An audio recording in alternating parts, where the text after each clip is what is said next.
Meeting is called to order. The time is 6 p.m.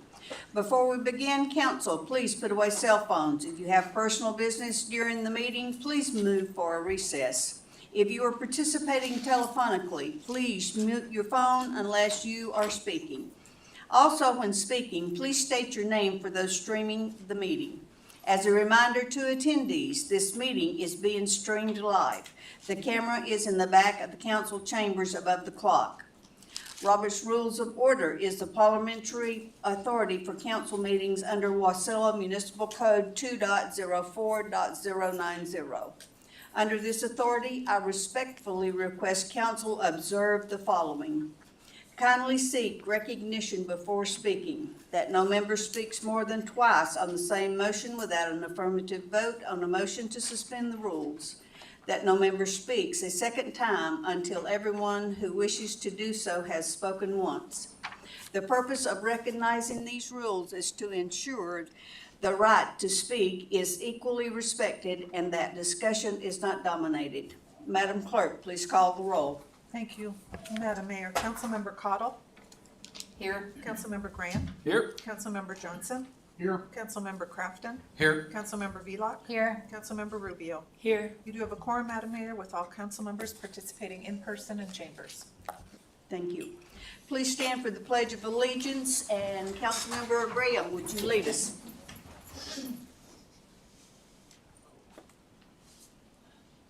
I pledge allegiance to the flag of the United States of America and to the republic for which it stands, one nation, under God, indivisible, with liberty and justice for all. Thank you, Madam Mayor. Thank you.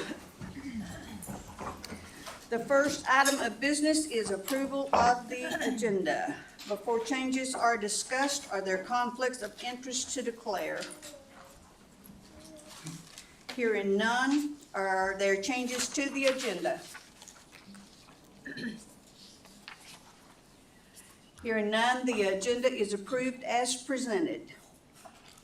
We are on to special orders of the day, and the first thing I would like to do is to introduce our new HR Director, Kimberly Green. Kimberly, if you would stand, please.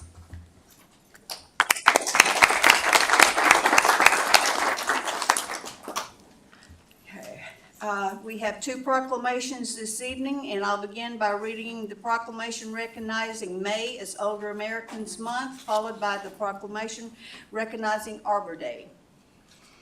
City of Wasilla proclamation recognizing May as Older American Month. Whereas every May, the Administration on Aging, part of the Administration for Community Living, leads our nation's observance of Older Americans Month.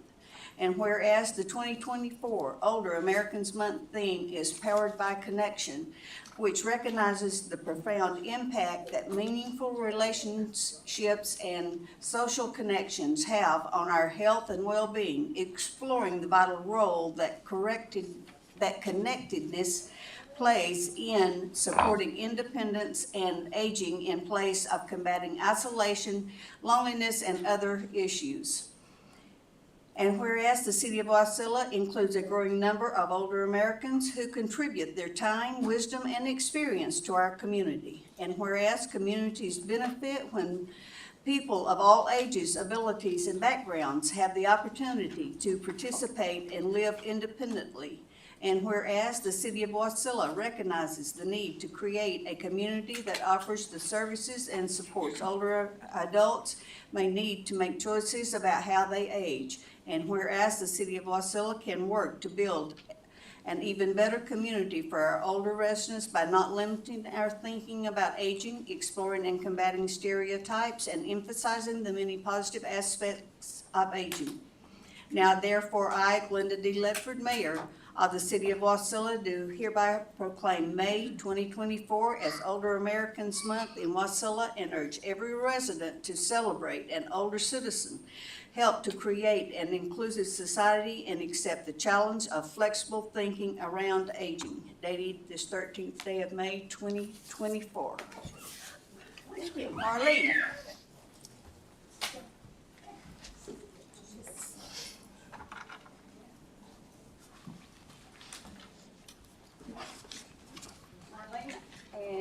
all of WASI's people.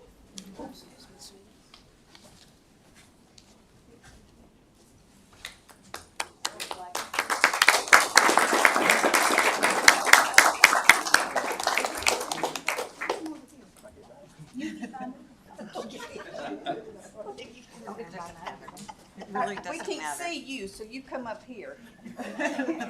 1, 2. Very nice.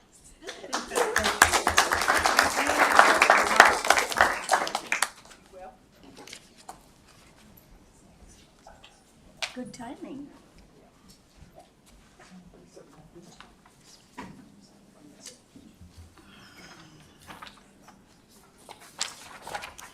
The next proclamation recognizing Arbor Day. Whereas in 1872, the Nebraska Board of Agriculture established a special day to be set aside for the planting of trees. And whereas this holiday called Arbor Day was first observed with the planting of more than 1 million trees in Nebraska. And whereas Arbor Day is now observed throughout the nation and the world. And whereas due to ground conditions in Alaska, the third Monday in May has been designated as Arbor Day annually. And whereas the city of Wasilla has earned national recognition as a 2024 Tree City USA by the Arbor Day Foundation in partnership with the U.S. Forest Service and the National Association of State Foresters. And whereas as a result of Wasilla's commitment to effective urban forest management, our community joins more than 3,600 tree cities in the United States. And whereas trees can be a solution to combating climate change by reducing the erosion of our precious topsoil by wind and water, cutting heating and cooling costs, moderating the temperature, cleaning the air, producing life-giving oxygen, and providing habitat for wildlife. And whereas trees in our city increase property value, enhance the economic vitality of business areas, and beautify our community. And whereas trees, wherever they are planted, are a source of joy and spiritual renewal. Now therefore I, Glenda D. Ledford, Mayor of the City of Wasilla, do hereby proclaim May 20th, 2024 as Arbor Day in the City of Wasilla, and urge all citizens to celebrate Arbor Day and to support the efforts to protect our trees and woodlands. Further, I urge all citizens to plant trees to gladden the heart and promote the well-being of this future and future generations, dated this 13th day of May 2024. Okay. And now we are on to Commission and Agency Reports, Parks and Recreation Commission. Director Scott Bell. Scott Bell, Recreational Services Director. We had a Park and Recreation Commission meeting on May 8th, and some of the items that were discussed included some of our past events and upcoming events, of which, again, talked about the Arctic Winter Games success that we had there. We have, as of tonight, 7 o'clock, Houston, we'll be starting the graduations, so we'll have 9 rehearsals and 9 graduations in the next 5 days at the Menard Center. We have locked down our Music in the Park program, which will start for all Saturdays in June, and that'll be 3 to 9 in Iditarod Park. Again, 4th of July parade, Mayor's Picnic. We talked about our Parks Passport. We had printed 500 park passports that we targeted for first and second graders, and those have all been distributed to 3 different of the elementary schools. So hopefully that will create a great opportunity for all the parents and grandparents to get out with their kids into the parks and learn all sorts of great things about our history and what is in them. Cleanup days just wrapped up on Saturday, and I think we did at least 1 dumpster full, so we'll get the statistics on that. And then we did have public comment regarding Lake Lucille Dog Park, and part of the discussion was about no smoking signs outside, putting a cigarette butt container outside, and the idea of additional dog park for small dogs only. And our next meeting will be July 10th. Okay. Thank you.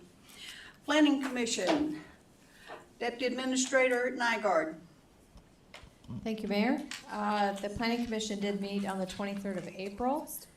There was no new business, but we did accept Simon Brown as our new commissioner. Okay. And, May I ask a question of Mr. Bell? sure. So, Mr. Bell, you mentioned during the meeting, you talked about the 4th of July parade, and the deputy administrator at a public meeting last week talked about how they're only looking at issuing 75 permits to be in the parade. You know, typically in an election year, I think last election year it was over 110 permits, and I've been part of the parade for, well, at least 20 years, and I can't remember a parade where we only had 75. Is that number set in stone? Is that something the commission came up with, or is that an administrative number, or? It's, so the Park and Rec Commission are not involved in the parade. I take care of all of the picnic, and Crystal's kind of oversees the parade itself, so she would be your best person to answer that. May I ask the administrator to comment on that? Could you comment on that, please, Crystal? Thank you. Thank you. So we did limit it last year to 75, primarily because of the route and the timing, and also just there were a couple entries that paid for one admission and showed up with 5 different vehicles. And so even though we say 75, we have to anticipate there'll be more, but it's not set in stone. 75 just seems to be a manageable number for the amount of time we have. We do have a new route this year, so I will bring it up to Bethany Beckingham, who's coordinating the parade, and see if they're willing to be a little flexible on that. I appreciate that, but I have heard some concerns from wannabe politicians and businesses that there may not be, you know, it's gonna be kind of a first come, first serve. Whoever signs up first gets it, and if, you know, you sign up 3 days into it, you may not get there, so there's some concern about that. I will check into that and get back with you. Thank you. And the one that paid for one entry and had like 5 was a politician, by the way. A former politician. No? Anyway, we are moving on to Wasilla High School report. Hi, Madam Mayor, members of the council. Thank you for letting me speak tonight. My name is Glenda D. I'm the student body president at Wasilla High School. We've had a lot going on at Wasilla High School since I last reported. The seniors' last day was May 9th, and they had their walkthrough, and then we're gone now.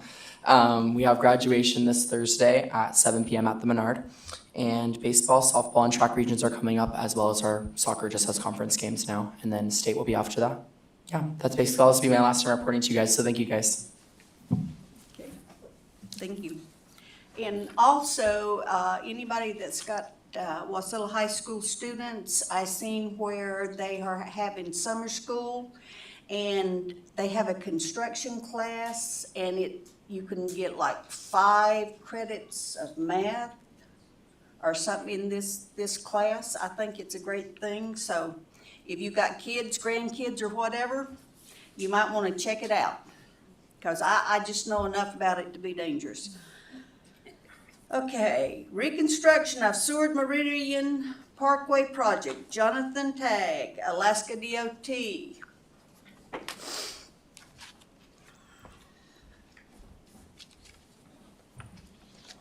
Thank you, Madam Mayor and City Council members.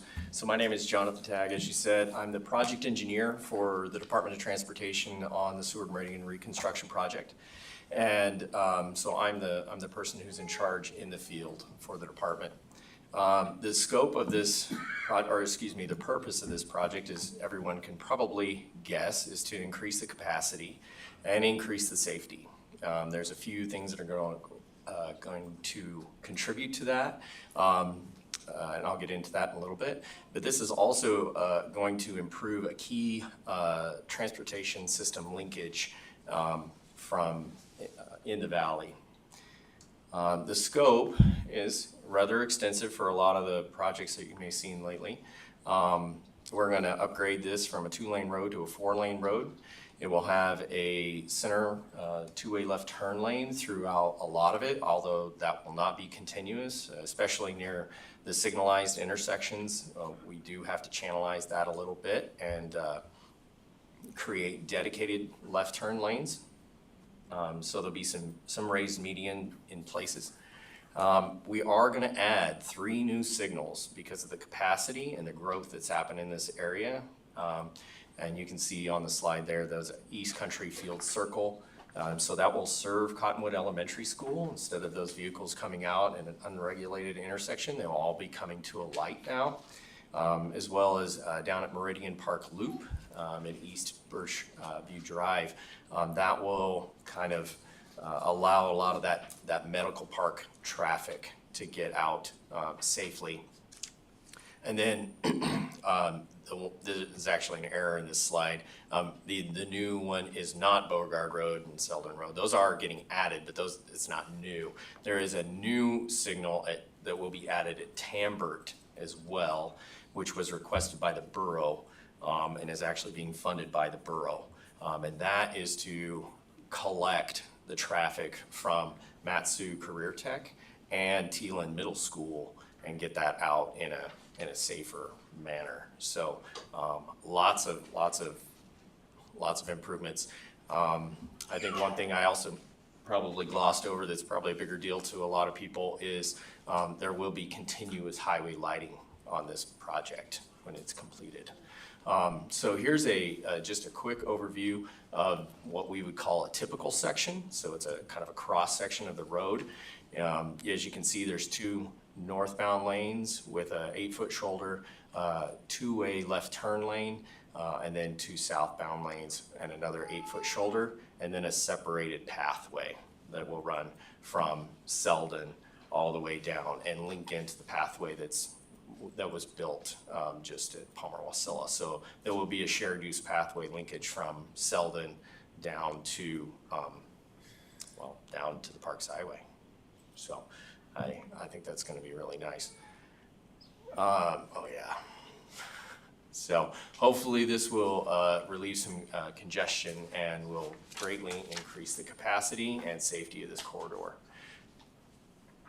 So the project status. This project was awarded last month, about a month ago, and to Mass Excavation, just under $43 million, or a little over $43 million, excuse me. We did begin clearing at the beginning of May, and if you've been over in the area, you'll see that they've made a lot of progress. We're probably around 90% cleared along that corridor. We've got a little bit of clearing left to do. For some utilities. There's quite extensive utility relocations that have to happen along the length of the corridor, as well as Instar will be adding a high-pressure transmission line along this corridor as well to increase the pressures. They're having some negative pressure actually up near Fishhook whenever there are cold snaps, negative 20 degrees and whatnot, so that there's a lot of improvement that are going to happen. The project completion date is August 2026. That sounds like a long way off, but there is a lot of work to do. So the phasing plan, if you can kind of see, I tried to color code it. Our first phase, which we've started already, is just north of Beauregard Road. It's kind of an orange color, and that is the site of our largest cut. And it's around 30-foot elevation drop from the existing. A lot of that material will get used on site to flatten out the grades. A lot of it's going to get moved up near Front Terrace Elementary School. And then phase 2, once school is out here pretty quick, they're going to move up near Matsu Career Tech and Teelan Middle School and start expanding that off to the west. So most of the expansion on this project will always be to the west. That's where we're going to add those 2 extra lanes and the shared use pathway. Then we come down, we've got a little starting up next year, we're gonna jump to the other side of Bogard, to the south side, start building out the left. That is, we're not sure how much they're gonna get done this year, whether we'll get a lot of that alignment built, or whether there'll just be a little bit. It's too much to tell them, but this is their phasing plan, is to, once they get that embankment built up by Teeland, they'll jump back in front of like Cottonwood Elementary, Cottonwood Creek area, and start building that out. They've got a fairly good grade rise to complete near Cottonwood Creek that comes up quite a bit, which will help quite a few things. There's a lot of improvements actually that are happening right there at Cottonwood Creek. We're adding a bridge. We're also, so the culvert will be replaced with a single span bridge. It will have a shared use pathway that will go underneath the bridge, so you can access both sides of the embankment. There'll also be a new parking lot on the west side of the embankment and a new access road that goes down to Cottonwood Creek, Wasilla Lake are right there. So lots of improvements to happen there. And because we're limited on the corridor due to wetlands, that has to be phased. And so we're gonna get that first section of embankment built on the west side, and then the following season, the plan is to come back and do the right side, bring that bridge up. So this is kind of the phasing plan. One thing to note is the way the contractor has chosen to phase this project, we're probably not gonna do a lot of paving before the summer of '25. Even though you'll see a lot of embankment out there, we're probably not gonna see a lot of new asphalt until the summer of '25. So a lot of the accesses that you see now will be in use for about another year. That's about all I got right now, because we're so early on in the project. If you have any questions, I'd be happy to answer those. Mr. Graham? Thank you. Thank you for the presentation, and we're certainly glad to see this moving forward. I can think of probably at least 20 years that we've been talking about this, and it's great to see it moving forward. A couple of questions for you. A shared use pathway, that is for non-motorized vehicles only, is that correct? That is correct. That is correct. I'd have to go back and check the plans. Most of the time, we do include signage on these pathways that say no motorized vehicles. When it says shared use pathway, that's bicycles and pedestrian traffic only. Okay, yeah, my biggest concern was signage. I mean, we have a lot of Yeah. shared use pathways out there that are not marked for no motorized vehicles. So it seemed to make Absolutely. sense at the beginning to get it done, so. So just for, like I said, I should have brought the plan set for this project. It's 3 volumes that are about that thick. Our whole plan set is about that thick. So it's like the So, budget for the city. It's quite, yeah, it's quite extensive. So the signage for the pathway is not something I have looked a lot at yet. We got time. I do have time. I do have some time, but just for note, if you see the picture up on the screen, actually, this is an old project of mine. It's out between Big Lake and Houston. It's got a shared use pathway on it. I did that the last time we had a major reconstruct on it. We added signs at every intersection along the pathway that say no motorized vehicles on this. So I forget, we had like 50 some odd signs in that stretch, but that's generally what we do, but that is something I will look at. All right, thanks, I appreciate that. And my second and final question has to do with the striping on the pavement. So you're talking about 2 traffic lanes on each side and then a center turn lane. You know, our experience here in Wasilla, since the Parks Highway was upgraded, where we go from Fred Meyer, down to the lake, where you've got that center turn lane, it's pretty well abused. I mean, the law says you can't travel for more than 1,500 feet in that thing, but we see people traveling for miles in that to get around traffic jams. Is there some way that you can use striping or some other method of engineering to deter that sort of usage? One thing that will deter it in this situation is the frequency of signals that you're gonna see and the median the concrete raised median that will be associated with that will mitigate some of that. It's just not gonna be able to happen. If I come back and I present to you guys again, I'll bring a little bit better, I guess, overview of what I'm talking about. It's kind of hard to see with any of the visuals I have, but they're just, I guess if I try to back up to this one, you'll see those are just the added signals. There's also one at Bogard, and there's one at Selden. So there's just, you can't go that far without hitting a signal, which will have raised median that would force the traffic out. They're just, and it won't look like the other, I'm thinking of the section south of Palmer-Wasilla Highway where it's just continuous that whole way. It won't look like that. There will be raised median. So when you say raised median, you're talking about something here in Wasilla like we have near Fred Meyer's, which would prohibit you Correct. from, okay, Yep, correct. thank you. Any other questions? Thank you. Thank you. And next, we have fiscal year 2025 budget presentation, Finance Director Cassie Olin.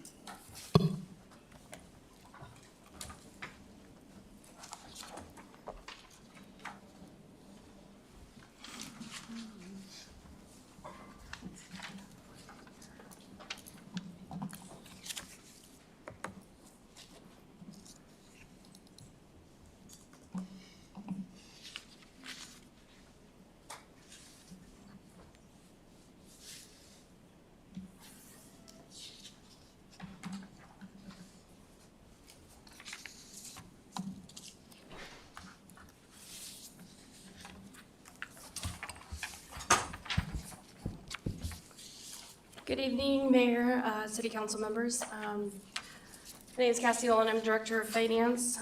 This presentation is for the fiscal year 2025. We will be going over, excuse me.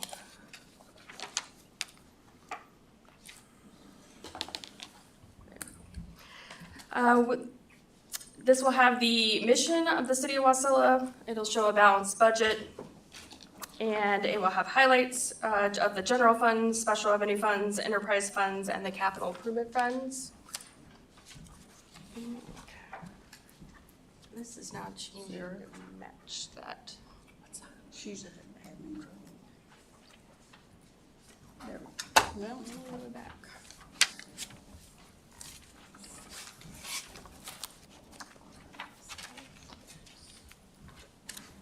Well, I want this, but it doesn't show it.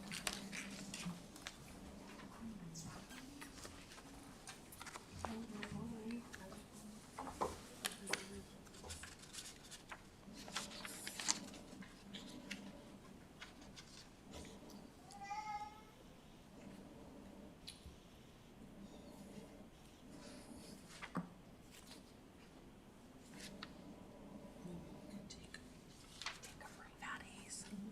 We'll take a brief Addie's. You're taking a brief at ease. We're gonna have to. I think we, no.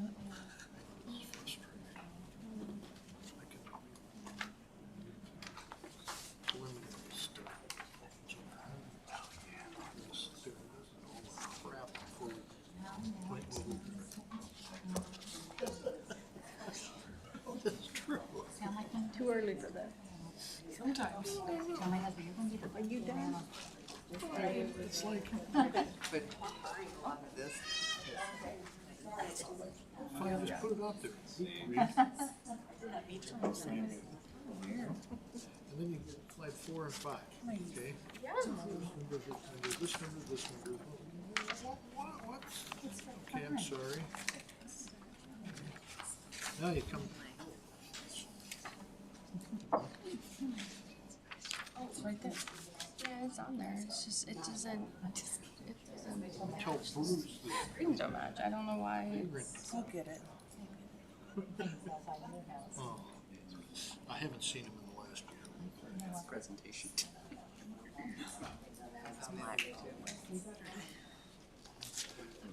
There you go. There you go. Sarah. Who knows? Yeah, I think. Mind of its own. Okay.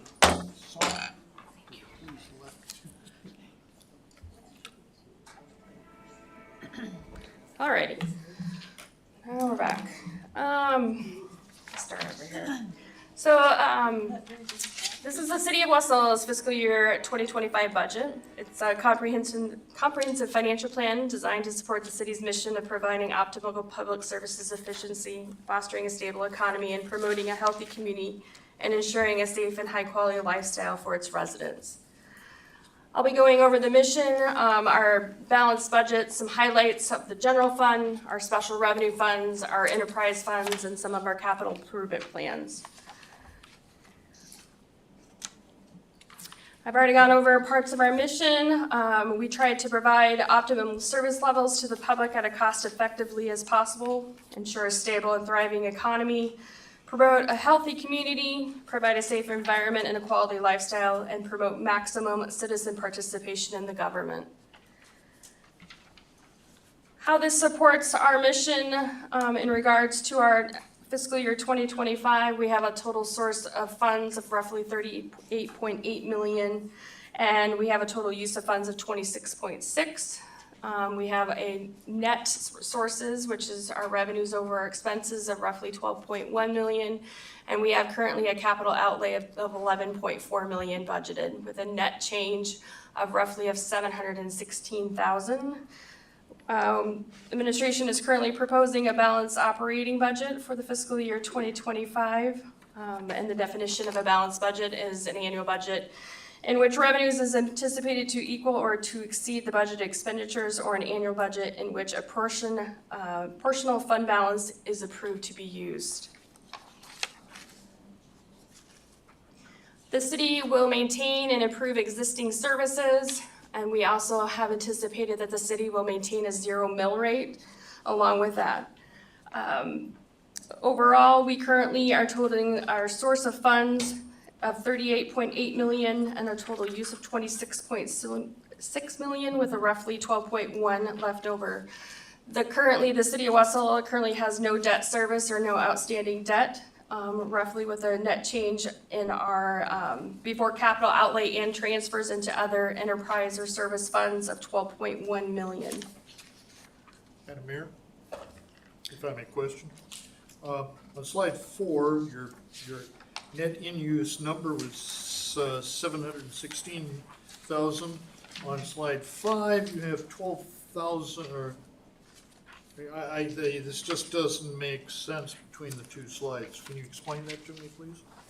You'll notice that the $12.1 million is on slide 4. It's the net sources over uses. It's $12,142,000 is the same number on slide 5 at the very end. This is before our capital outlay and any of our transfers that we put into other funds. So this is just everything before we do any kind of transfers into our enterprise funds, our fiduciary funds, or into any of our special revenue funds, and then any of our capital outlay that we have.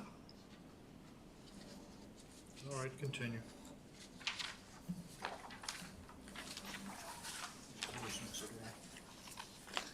The operating budget highlights for revenue, we currently are anticipating our sales tax to remain at the 2.5% roughly of a revenue in sales of $25.5 million or $25.6 million overall. Our property and vehicle tax of $182,000, our user fee, license permits, and any fines at $5.5 million. Intergovernmental would be $1.3 million. Our local revenue at 2.4 and other revenue at 3.7 for a total operating revenue of 38.8 million overall, and the percentages that go with those respectively. This still shows a 0 property tax relief in regards to the mill rate, and sales tax continues to be the largest revenue source for the city of Wasilla at 66%.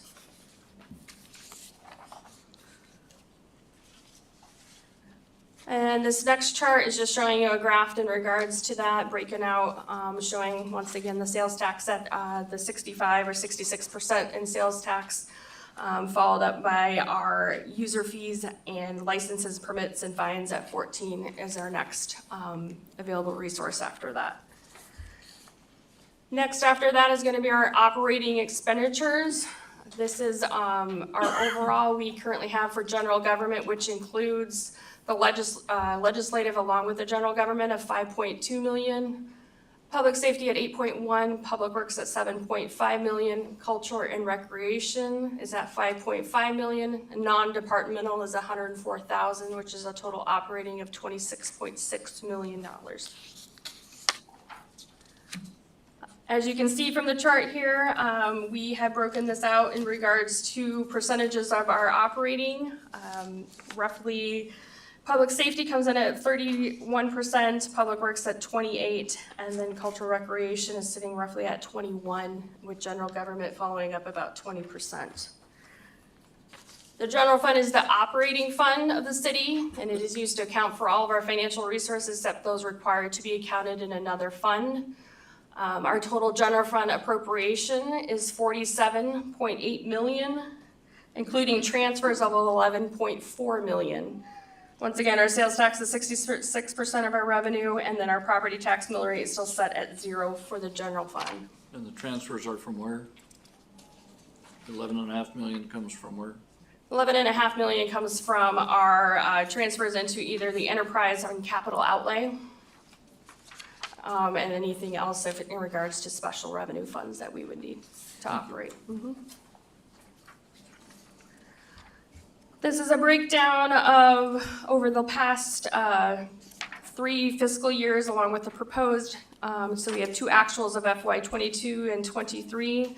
These are current audited figures that have been audited by our outside external auditors, and then our adopted budget that happened in in June of last year at this time, and then our amended budget is the budget that has been amended through the fiscal year as we currently have appropriations throughout the fiscal year as we go through city council meetings. And then the last remaining budget is our proposed coming up here. As you can see, it once again is the breakdown of our taxes, which is our sales tax along with our user fees and other permits and things of 25.7 million, 3.7 in other revenues. Our internal governmental revenues is 1.2.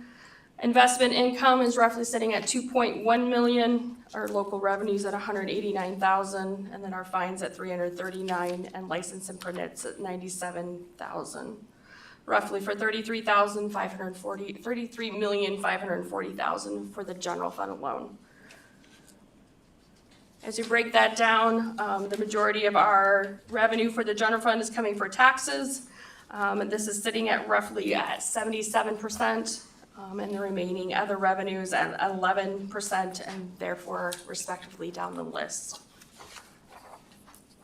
In regards to our general fund expenditures, once again, it's broken out the same way as the revenues in regards to 2 actual audit figures with 22 and 23, and then our 24 adopted budget along with our amended budget, and then our 25 of our proposed. In regards to, this is broken out by legislative of 902,000, general government at 4.3, public safety at 8 million, public works at 3.2 million, and cultural and recreational sitting at 3.7 and 104,000 for non-departmental, and for a total of 20.4 million for the general fund. The next chart is going to be breaking it down into our expenditure refund by function, and then we've done it by type afterwards. So this is breaking down those numbers from the categories of legislative, general government, public safety, all those kind of different categories, and breaking that down into personnel, non-personnel, operations, capital and purchases, and then pass through to nonprofits. As you can see, the majority of our general fund expenditures are sitting at 73% in personnel, and operations makes up roughly about 27%. Next, we're going to discuss about the special revenue funds. So the special revenue funds are used to account for proceeds of specific revenue sources. And so the city of Wasilla has 3 current special revenue funds. One is for youth court. We have 2 other funds of federal and state asset forfeitures. These are currently going to have a total operating appropriations of $129,260 in fiscal year 2025.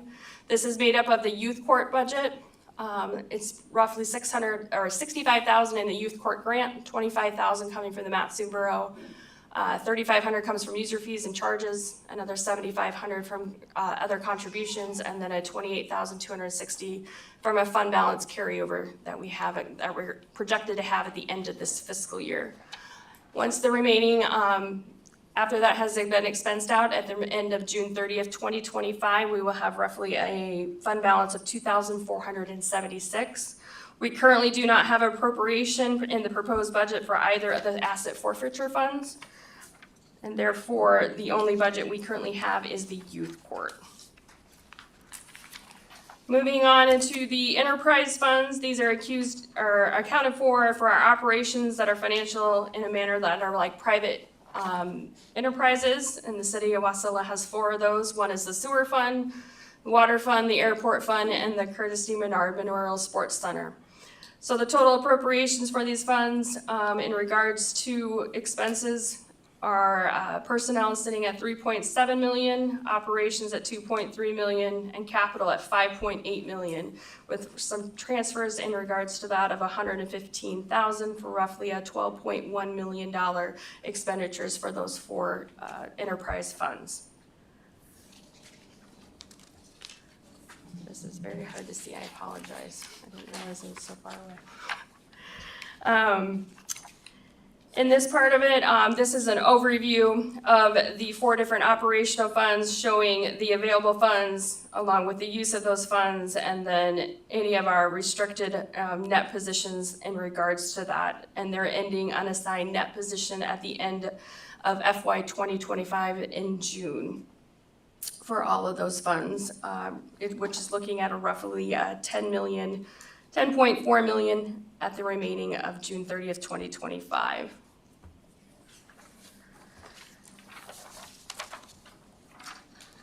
Last overview I'm going to have is for our capital improvement plan for our capital improvement funds.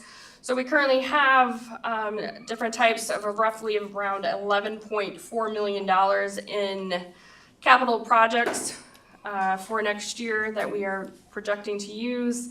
Our general government is sitting at 27%, water at 29%, sewer at 7%, vehicle replacement at 5%, the airport at 12%, technology replacement at 2%, roads and right-of-way is at 14%, and our culture and recreation is going to be sitting at 4%.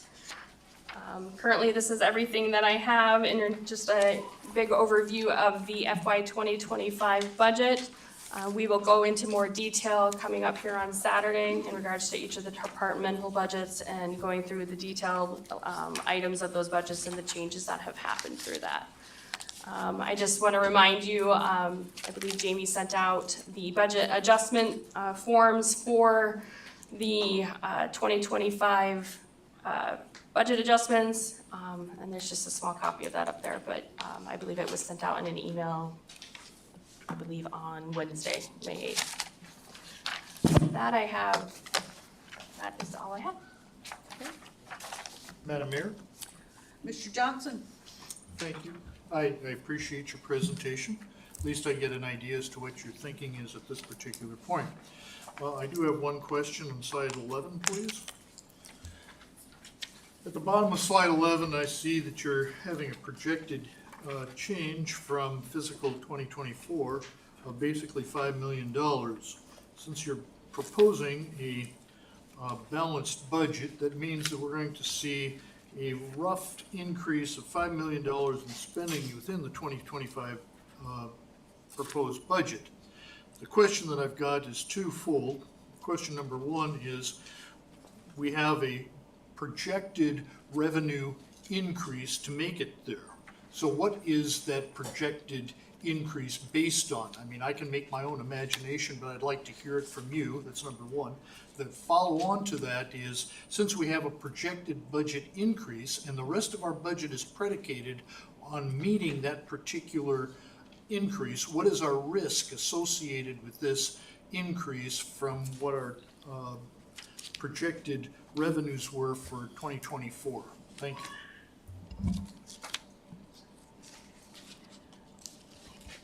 In regards to slide 11 is actually our general fund revenue, so that actually isn't our expenditures. So we are projecting currently right now at 33.5 million in our projected revenue.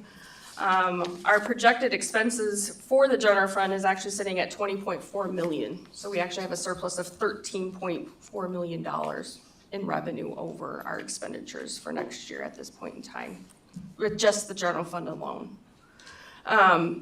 That revenue is projected based upon a careful review of our current trend analysis of our current sales tax that we have. It's based off of the last, I believe, 2 years, and I'm gonna look at Ted Leonard, because he helped me with this projection of revenue. And it was roughly about 2 years, you wanna, of that, and we did a trend analysis over time to see the increase through the different months of our years that we had. And based upon how the past few years have gone, we are roughly anywhere between 3 to 5% above our projections that we've had year over year. Our sales have continued to increase, and we also have taken a look at our commercial businesses that are coming through planning, through licensing, and different things of that nature, so that we can figure out an increase in our sales per that. Ted? Through the mayor to Councilman, am I on? Johnson, one thing that we discussed earlier this year is trying to give the council the best information we could on revenue. As you could see in 23 and 24, we are off by 4 to 5 million each year in investment earnings, sales tax. And this year, especially based on the type of reserves we have, we're trying to be as accurate as we can in the revenue, so the council makes the decisions, not ultra conservative revenue projections. For example, a good one is that last year, or for this year in FY24, we're projecting 300,000 for investment earnings. We are currently at approximately 4 million. And I mean, investments go up and down, and trying to figure out what the federal policy will be next year is hard, but 300,000 was ultimately very, very conservative. And the same thing we've had with our sales tax, that our projections were on the very conservative side. And we're trying again to be as accurate as we can for the council in order that they can make good policy decisions. And I think as we look at our reserves, even more than just the unassigned, that we have reserves that if we were off on these projections, that we have more than quite reserves to handle that for a year. But again, it's trying to have that type of transparency, so the council and administration is making the policy decisions based on the most accurate revenue projections that we can give. So, thank you very much. I understand your revenue projections. So is what and I will summarize, agree if I'm correct then, is that we actually have a minimal risk because our spending is projected to be less than our revenue, with a fold in then to capital funds or some other transfer interdepartmental. Is that what I hear? I'd go back to the finance director on that, but that is true. I mean, with the capital projects being approximately 11 or 12 million, at any point in time, if administration saw a dramatic swing in what we projected revenues were going to be, that administration could come back to council and discuss that and decide what type of changes that should be made to the budget. I think personally, and this is going back to an old GFOA budget reviewer, that the council should review the budget maybe semi-annually and see where they're at and see if there's changes that they need to make. But again, to me, transparency and letting the council and administration make the decisions for a policy reason is the best course.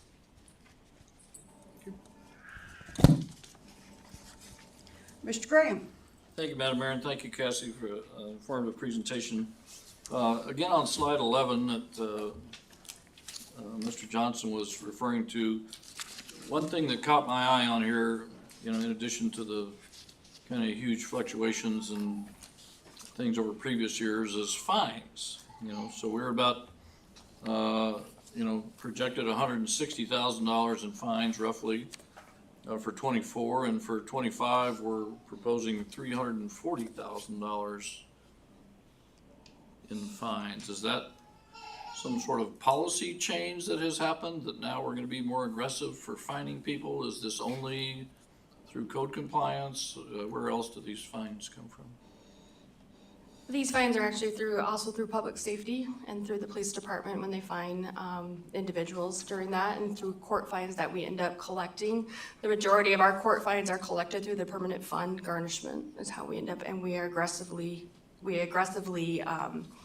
collect from the Alaska Permanent Fund every year, and receive roughly anywhere from $200,000 to $250,000 from the Alaska Permanent Fund for court fines that are outstanding that we need to collect. So this isn't necessarily imposing more fines, this is just being better at collecting them, is that what you're telling me? Yes, correct. Thank you.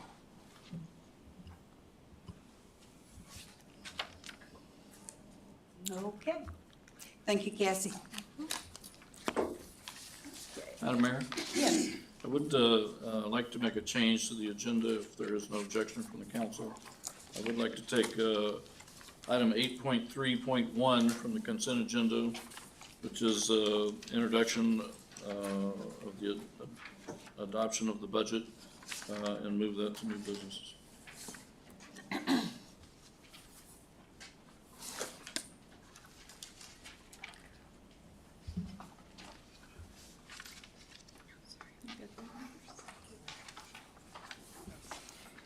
Okay. Is there any objection from the council? Okay, hearing none. We are on to public hearing. There are 3 ordinance scheduled for public hearing this evening. Madam Clerk, please read ordinance serial number 2418 and its companion resolution serial number 24-04 by title. Thank you, Madam Mayor. Amending the fiscal year 2024 budget by appropriating $75,000 from the general fund balance to the Fern Street Culvert Replacement Fund for the required grant match obligations, and with it, resolution serial number 2404, authorizing the mayor to enter into a formal agreement with the Matanuska-Susitna Borough regarding funding and maintenance of the Fern Street upgrade project. The public hearing on ordinance serial number 2418 is now open. Anyone wishing to testify, please come forward and begin by stating your first and last name. Comments are limited to 3 minutes per person. Seeing no one, public hearing is closed. Is there a motion to adopt ordinance serial number 2418 and resolution serial number 24-04? Madam Mayor, I move serial number, or ordinance serial number 2418 and its accompanying resolution. Is there a second? Rubio seconds. It's been moved by Councilmember Crafton and seconded by Councilmember Rubio to adopt ordinance serial number 24-18 and resolution serial number 24-04. Is there discussion? Madam Mayor, a question for Public Works, if I may. I noticed on the paving schedule that Fern Street and High Grade Avenue, that area down there near this culvert, is scheduled for 2026 now. Is this all being kind of folded together based on how, because this is a borough project, essentially the culvert replacement, is that correct? And we're just kind of chipping in on that to make that work. So are we being flexible with getting all that done at the same time so as to minimize the disruption of our citizens that live in the city limits there off of Fern?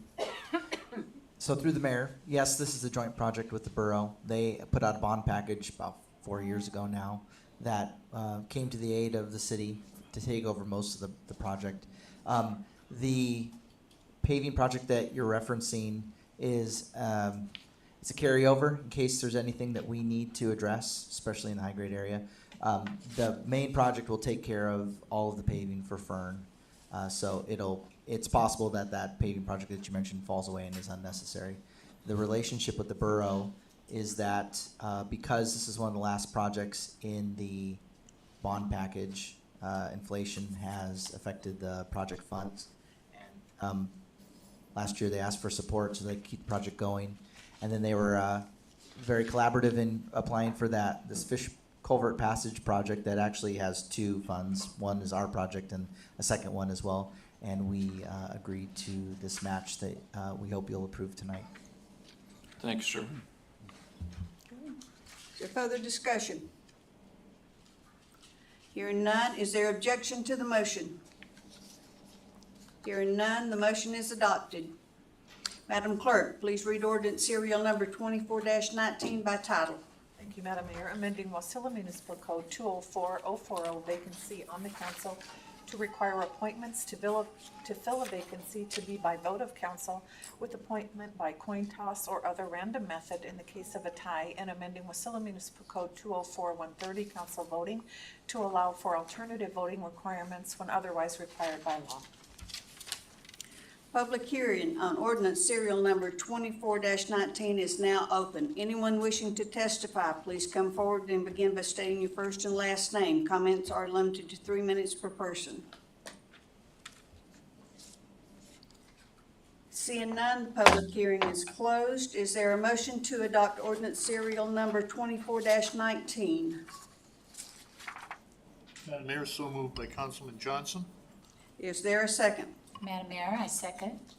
It's been moved by Councilmember Johnson and seconded by Councilmember Bealock to adopt ordinance serial number 24-19. Is there discussion? Mr. Graham? Thank you, Madam Mayor. So, this ordinance disturbs me a little bit because of kind of a lack of direction. At this point, it says in the event of a tie, where is it? In the event of a tie, the prevailing applicant or the winner shall be determined by a coin toss, drawing, or other method of random selection established by the clerk and approved by the council. So the coin toss is kind of the traditional way that some of these things are done in other cities. However, the lack of specificity that I refer to says, in the event of a tie, do you continue discussion to try and resolve that, or do you just flip a coin? According to this, if there's a tie, we flip a coin. I don't think that's appropriate. I think the 5 members of the council or 4 members of the council that are trying to fill that seat need to make every effort to resolve whatever issues there are, whatever questions there are, before the use of some sort of random selection, coin toss, is done. But I mean, the way this reads right now, I'm just concerned that, we go into the back room there and we talk about the applicants and then we vote, and it's essentially a tie between 2 people. So we flip a coin after 30 minutes. I don't think that's right. I think there should be some sort of time limit in there, whether it's an hour and a half or 2 hours of discussion. If after an hour and a half there is no discussion, then my preference would be is that appointment is postponed until the next regular council meeting, where there will again be a meeting to try and resolve that and come up with somebody that is elected by the council, or, to be appointed to that council seat. I'm concerned that this isn't having us do what we're supposed to do, which is to be able to sit down and talk to each other and make rational decisions and come up with a decision that is best for the city, best for the city, best for the citizens, best for the government of the city. I don't see that in here. I applaud the clerk for coming forward with this, but I just don't see that this is specific enough to make that happen. And whether a way to make that happen would be to go into committee of the whole and talk about what we want, or because it's, because we've got 8 meetings in the next 5 days about the budget, whether we need to put this off until after the budget discussions are done, I don't know. But as it sits now, I just don't see enough specificity there that encourages us to do our job, which is to find solutions and to move forward. So I'm not sure where to go with this one. I may come back with a move to postpone, but right now, I'd kind of like to hear what other people have to say. Thank you. Madam Mayor, Ms. Vila. I am for this ordinance or this resolution. And I think that, and I understand Councilmember Graham's concerns. I don't think that part is going to be any different. As we know, when we go into executive session and make a discussion, I think we'll still do that. But as you know, the last time we did not come up with a unanimous decision. And we were in there at least an hour, I would say. And we did not, people were this way, this way, this way. So I think this way, I think we can still have our discussions. And when people are just, nope, this is the way it is, then it's time to do a vote. We don't have to have a unanimous, decision, but at that point, we vote. And if for some reason it's tied, we do what they do in elections or whatever, you do a coin toss. I don't foresee us going into a room, okay, everybody vote, and we vote and it's done like that. I still see the discussion. I don't think it has to be itemized in there just like it wasn't before. I think that we'll be thoughtful, and like last time when we couldn't come to a decision, it goes to, we definitely weren't unanimous, but at least we can stop and we're not in there an hour and a half because we cannot make the decision. Further discussion. Madam Mayor? Mr. Johnson. I personally am sort of on the fence on this because I do see your point. On the other hand, if we can look at recent history, I think one of the jobs of us in the council is to look at our particular options and not necessarily hold directly to this is the way it should be, and to actually make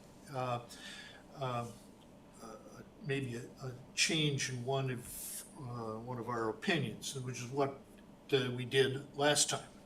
I mean, I was in one camp, but I realized in order to make the government work, I had to make some concessions that I couldn't hold directly to this. And I think that is one of the strong aspects of government, when you actually realize that it is your job to make some concessions on certain aspects and to negotiate. So I sort of see that this is circumventing that particular process. We were successful last time. Concessions were made, and we have a full council. So I do understand the coin toss thing, but I think that it circumvents the option for people to soul search and make the concessions that are really needed to have active and participatory government. Thank you. Further discussion. Madam Mayor, Mr. Crafton. Thank you. I'm gonna have to agree with Mr. Graham and Mr. Johnson here. Again, I don't fully see that time to deliberate this in here. To me, part of this process is designed, we as council members were given the ability to make that decision for, in the case that we can't hold the election. And so we need the time to discuss it, to determine who we feel it is. And again, it sometimes might take an hour or two. I mean, that's just sometimes what it's going to take. I mean, that's why some of our meetings take a little bit more time than others, is because we're gonna talk it out. There's going to be things that we have to work out over time. I mean, again, I'd be up for it if there was a time limit at that point then. Maybe that's just what it comes down to, is we just say, hey, after X amount of time, that's what it's going to come to.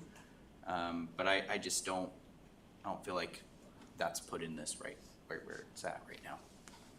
Holly?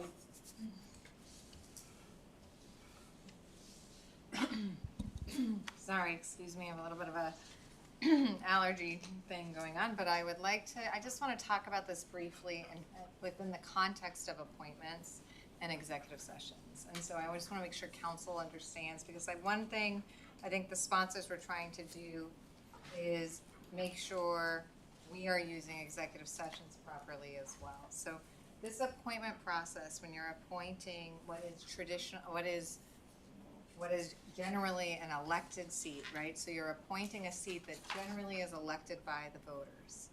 When you do that, when you fill that seat, you're organizing the council in part. So you can do a ballot where you cast your ballot, right? And that would not generally entail the discussions in executive session. If it does, though, if you're going to use executive sessions, the reality is the city runs a risk that the executive sessions we have, where we talk about the pros and cons and values and experiences of a potential candidate, are not staying within the confines of the very limited reasons we get to go into executive session, right? Because you're not necessarily talking about the reputation and character of a candidate. And even if you are, you're not talking about it in a way that would warrant an executive session, unless you're talking about something that's a crime of moral turpitude or some conduct that calls moral turpitude into question. These are what our cases are. So when we use the executive session as a way to kind of hash out how we feel and process through a candidate for the appointment, we're creating risk.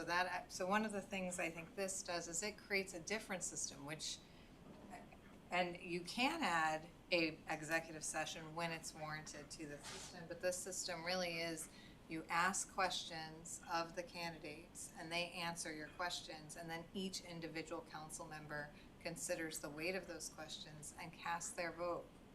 And so the way it's proposed is not intended to take into place a sort of persuasive back and forth so we can all, talk about the candidate. I think that is completely appropriate after the fact, and I do think there's room for that so long as your executive session stays within the law, and a discussion about the pros and cons doesn't necessarily do that. So I think this, and the sponsors can correct me if I'm wrong, but the purpose of this ordinance was to create a lawful, consistent, and transparent practice. And the reason why they went with a lot and coin toss is if you're deciding between two, a coin toss makes sense, and it really resembles and mirrors what you'll see throughout state statute and various municipal codes. But if you're deciding between three, then Alaska codes traditionally use a lot-based method, just because then you don't have to pick who goes first in the coin toss against who. So that's why you have those options, so you can tailor them to the situation. Okay. Further discussion? Mr. Graham? Madam Mayor, so thank you, Holly, for bringing that up, but I would bring forward my experience on the council. I've been here, this will be This is my 9th year on the council. Been an honor and a privilege to serve for 3 terms here. Currently on the council, a third of the council has been placed here by appointment of the council. In my 9 years, I think either 5 or 6 council members have been appointed as opposed to elected. And all of those appointments went through the process that we had. There have been, previously have been ties, which had to be resolved, in executive session before they came out. And the system has worked and has not failed us. It has not worked that we get a council person within 30 minutes, but it has worked that we get a council person sitting at the dais here who the remaining council members feel will be the best choice and carry forward the goals of the city more properly. The reason part of this happens in executive session, whether we like it or not, is the world is full of misinformation. For the last 2 council members who are currently seated, there was misinformation about both of those council members, which was resolved in executive session. And if there isn't that discussion, then how do you know that the decision you're making is based in fact, or is based on emotion, or is based on some sort of bias, which may be based on something which is inaccurate? I think the system we have now works. I don't think the system is perfect, but I don't see this one being any better. If we're going to go to a system where the candidates, make their pitch to the council, and we have a little ballot in front of us, and we mark off number 1, 2, and 3, or whatever the case may be, and then it's not resolved, then I would say then you go to executive session and you talk about it, and then you can come back out and vote again, and then you kind of work that. And if it truly becomes an impasse, just like a jury trial, if it's an impasse, it's an impasse. There's not much you can do, but then there could be this random drawing or random selection method, be it a coin toss or whatever. I mean, that would be fine. And I would also ask your opinion. It's state law deals with random selection on elections. So for instance, if I were running for city council and you were running for city council and we both got 1,200 votes, then it would be decided by coin toss. That's the state law. But it's up to the municipalities to make their own decisions, and I'm not aware, you would be much more aware of this being a municipal lawyer representing several municipalities, but I'm not aware of any municipality that has an ordinance that says, we're going to do a coin toss to decide who the next city council member is. I mean, maybe you can fill me in on that, but I haven't seen that. But the bottom line is the system we have now works. If we want to change the system, let's change the whole system. Let's say we're going to have an election, a paper ballot election up here, and the clerk will count the ballots and tell us who the next city council member is. Let's not do what you're saying we shouldn't be doing, and then say, "Oh, the heck with it, we'll do a coin toss." I mean,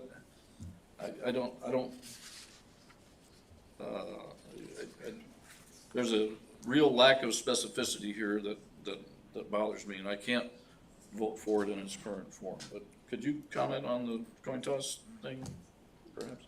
Is that all right? Can I ask her to comment on it? I'm not sure. I think that as far as a appointment procedure that has a coin toss at the end, I think most communities, is it on? Okay. Most communities will have a mechanism to ensure there's no tie. Mm-hmm. And so because we don't have that capacity, the coin toss is to address that issue. They ensure there's no tie. There are many municipalities that do use a ballot approach, mainly because they've run into the same. I think they've run into an issue where when you're appointing an elected seat, it goes very smoothly until you can't get to a decision, and then you have a question, and usually most people do it in open session because they don't find a means to justify an executive session, right? Except for on occasion speaking about a very specific issue, but on the whole, they don't find themselves in the executive session situation. So the council members are in a position to have those discussions in open session, which is not always the most comfortable. And so that is what I see in many of the municipalities in Alaska, is that struggle on how they're going to do it. Another thing is you have the world of warring motions.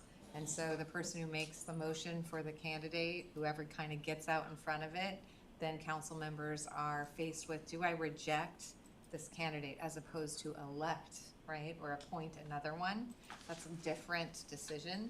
Saying no to someone is different than saying yes to somebody else. And so there becomes this interplay between which motion gets out there first. And so that creates some tension in other communities. But I think everything that you've said, Councilmember Graham, ultimately it's the decision of council, of course. And I just want to make sure that council understands sort of one of the reasons, and I think what the uncertainty that underlied the sponsorship of the ordinance was to make sure there's a uniform procedure. And so, as you said, there's been numerous appointments. And I think the question that concerns, or at least the question that led to the ordinance, is have each of these appointments been done in a slightly different way based on a different procedure, and has that had an impact on the candidates and how they saw the process and how they felt the process was something they could anticipate, expect, prepare for, and understand the outcome. So I think that's where it came from. But I'm legally speaking, I think as long as you guys understand that process, that I just wanted to make sure, because the conversation was a little bit, I wasn't sure we are all on the same page. Mr. Johnson? Is there any other council member who has a comment? Because I have a second comment here. So I can only speak hypothetically because I cannot speak to what happened in executive session. So I can hypothetically state, and I can remember a conversation that council gave us during that particular hypothetical situation, is that in this particular case, had we come out with a vote, we would have ended up voting down all three candidates and having nobody survive this, and then we would have to be into a situation where we'd have a coin toss. So I think our existing situation actually worked because we actually were able to then make a consensus decision through compromise. So it worked without having to go to a coin toss, because if we would have had three candidates, trust me, in that hypothetical situation, nobody would have won. Thank you. One thing too to point out as you guys are talking through this, think about the fact that we're talking about the vote and the decision that we think was made, and I'm not saying at some point hypothetically in an executive session, and we all know that an executive session is not a place where council makes a decision. So I really just want to make sure you're really thinking through, and if it's that that you want to see different language, or you want to vote against it, that's all fine. But I just want to make sure you all are thinking through the implications of that executive session process, and what really happens and how we get to where we're going. And so if there's a change in the language that provides that certainty, Councilmember Graham, that you're looking for, it might, for me, on a legal front, it might be worth postponing with a date certain, or thinking about a way to revisit this ordinance, because what we do now certainly doesn't accomplish the things that are recognized by the sponsors, which is transparency, uniformity, and compliance. Jamie? Through the chair to the council, also one thing, I don't know whether I would like to point out that, remember, with every executive session, the person has a right to have the discussion in public. And we've had that situation here, and that really kind of threw a wrench in everything. So that is well within everybody's right. And without this code change, I mean, it's a policy decision for council. I could very realistically see we're not gonna come out with 4 votes. That is not out of the realm of possibility in any way, shape, or form. And so just, we can cross that bridge when it's there, but Madam Mayor, Mr. Crafton? thank you. My other question I might have, and maybe I just need some clarification around this, is, again, as our clerk just mentioned, we need 4 votes to carry anything. Let's just say we get to the random method where it's a coin toss or other random selection. I believe a motion would still have to be made, and 4 affirmative votes would have to be made at that point, or are we agreeing to it blindly ahead of time? That's where I don't understand. Jamie? through the chair to Councilmember Crafton, this ordinance proposes that in the case, under this scenario, when you go with the ballot, it's majority. So if two people vote for candidate A, so our last appointment, 2 people vote for candidate A, 3 people vote for candidate B, I mean, it just depends, the 3 votes are gonna carry it. Depending on the number of applicants, if you have somebody voted for A, B, C, but 2 voted for D, D carries.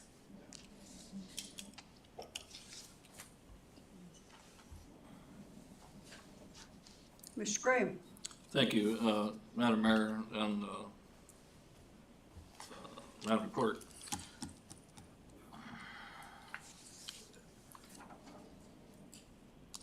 I just don't think this ordinance is ready for prime time. I think what we ought to do is postpone this, be it to time certain or be it to indefinitely, but the intention being at some point the council would have at least one committee of the whole to kind of flesh this thing out. And I'm not taking anything away from the sponsors here, to flesh this thing out, to look at the different advantages and disadvantages and do some research, and then come back and talk about it again, and then bring forward an ordinance which is acceptable to the majority of the council members. I don't think we have that right now. And Madam Mayor, I move to postpone this ordinance. If I postpone to time certain, it can only be to the next meeting, is that correct? Yes, sir. So I move to postpone this ordinance indefinitely. Madam Mayor, I second that motion.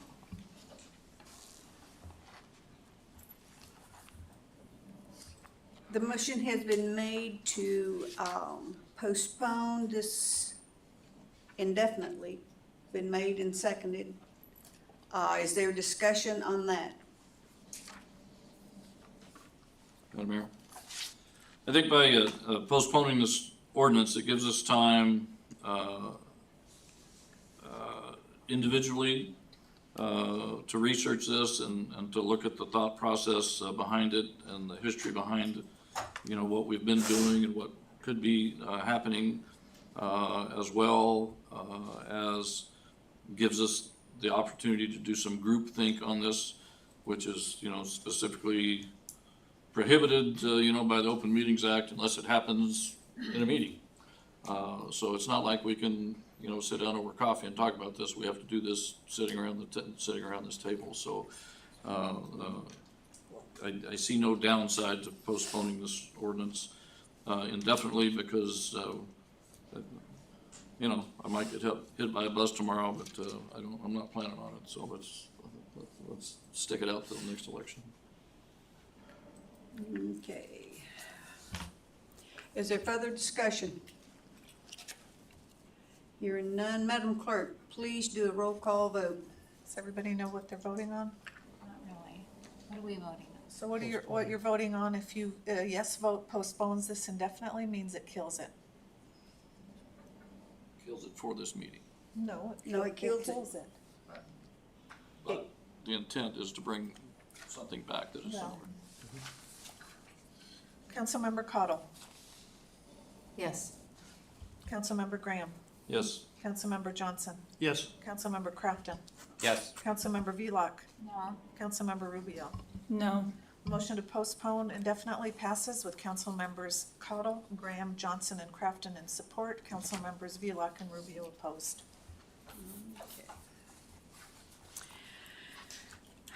Madam Clerk, please read ordinance serial number 24-20 by title. Thank you, Madam Mayor.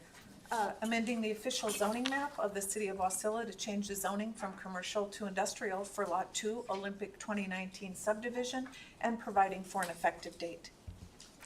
The public hearing on ordinance serial number 24-20 is now open. Anyone wishing to testify, please come forward and begin by stating your first and last name. Comments are limited to 3 minutes per person.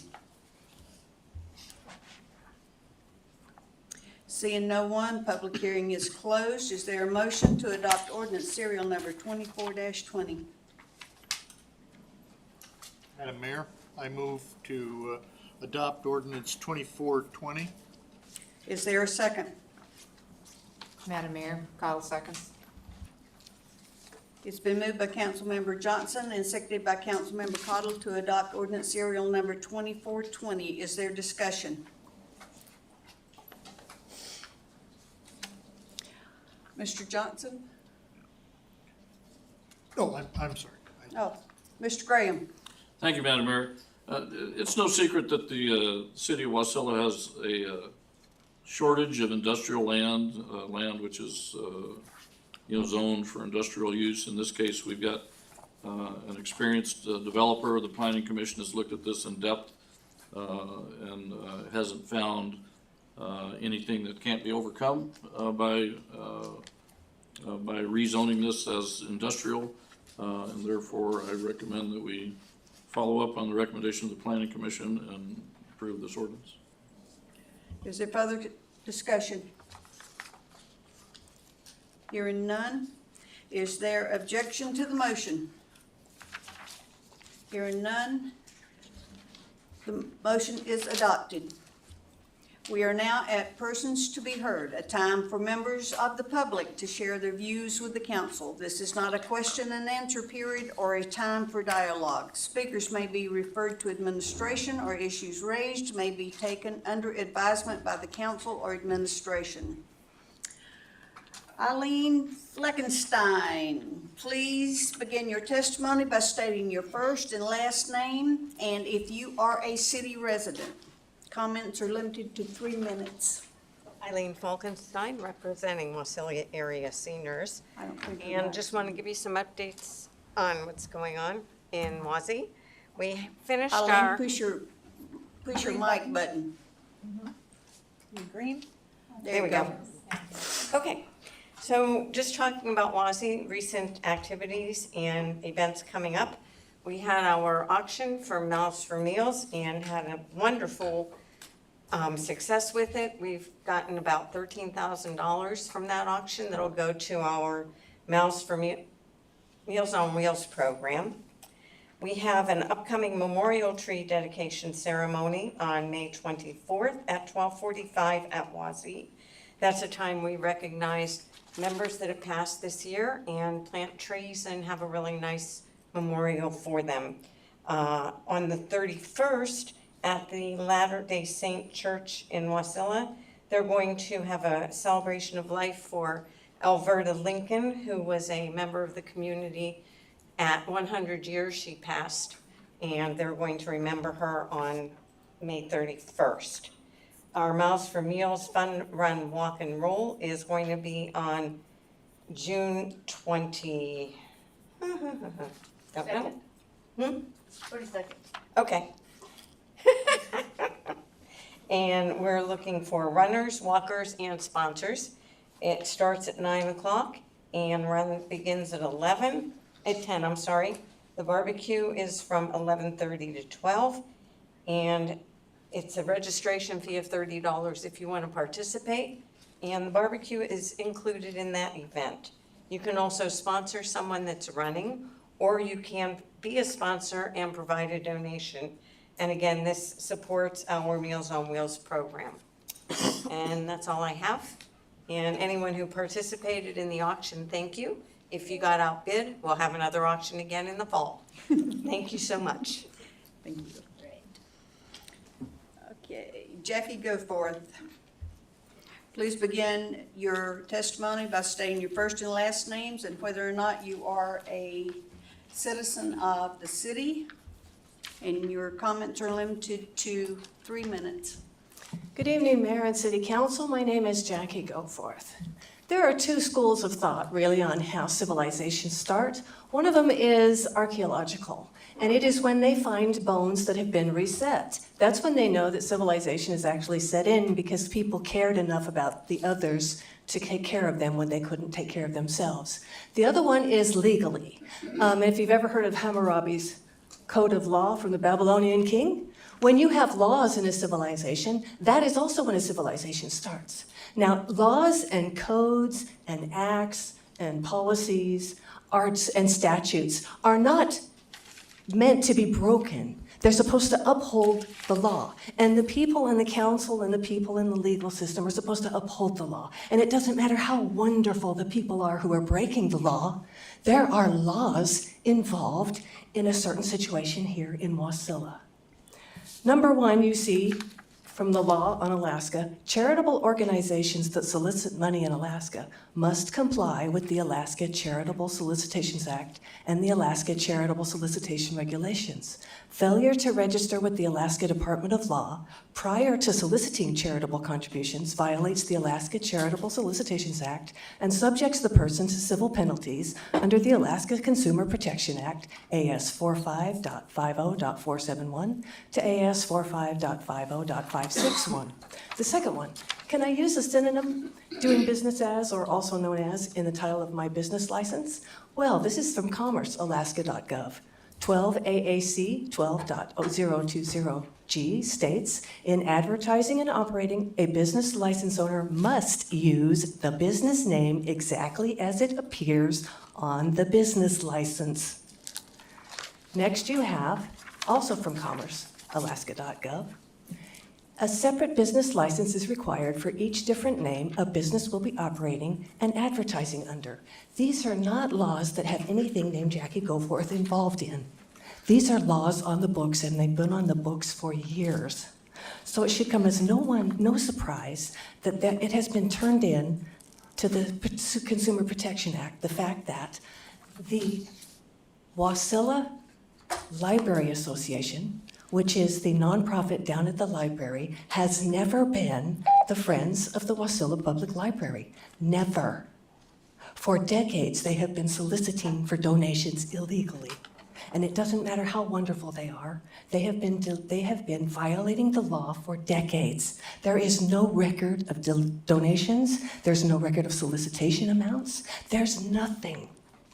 Do you understand how illegal this is?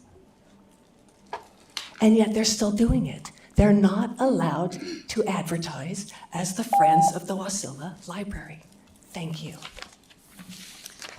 Next is Glenda Luberger.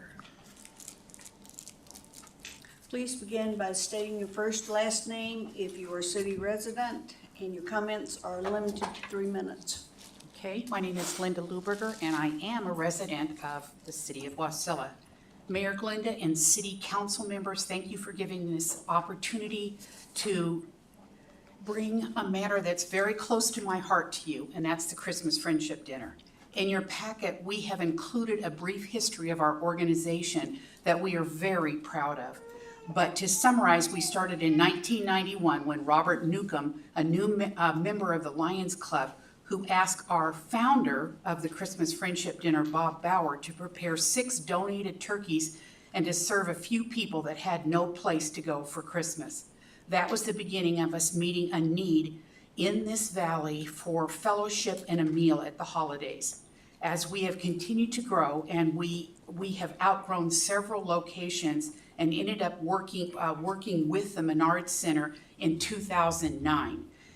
Which began just this wonderful partnership with the city. And our relationship with several mayors, council members, and Menard directors and staff has been outstanding, and we wanted to thank you for the years of partnering with us.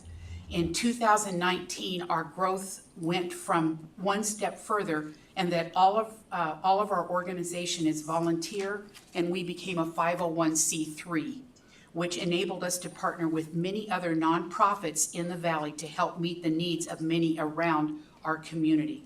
Because of the increased cost of living for our guests and the increased cost to purchase the food we need for the Christmas dinner, we are asking for your additional support. Our ask is a 50% discount on the rental cost of the Menards Sports Center each year. This reduction in cost will enable us to continue serving the needs of our diverse community.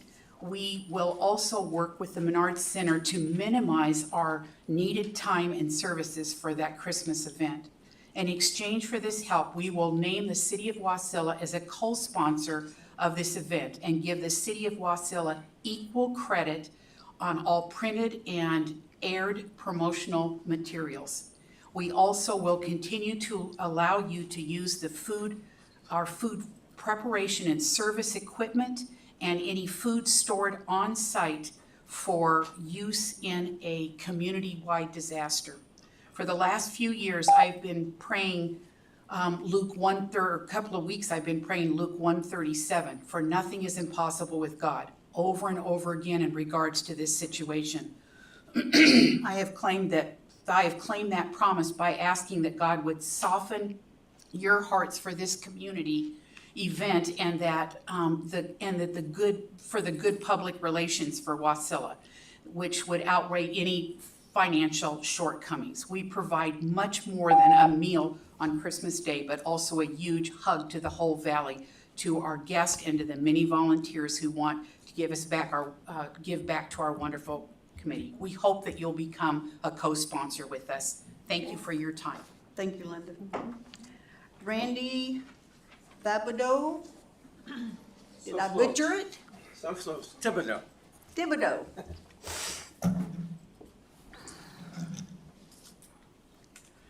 My name is Randolph Thibodeau, and I'm a resident of the city of Wasilla. Madam Mayor, council members, I am on the board and vice chair of the annual Christmas Friendship Dinner, nonprofit organization, and I'm here to ask for the city's partnership. CFD is looking to this board for financial assistance in the way of reducing the cost of the Menard Center.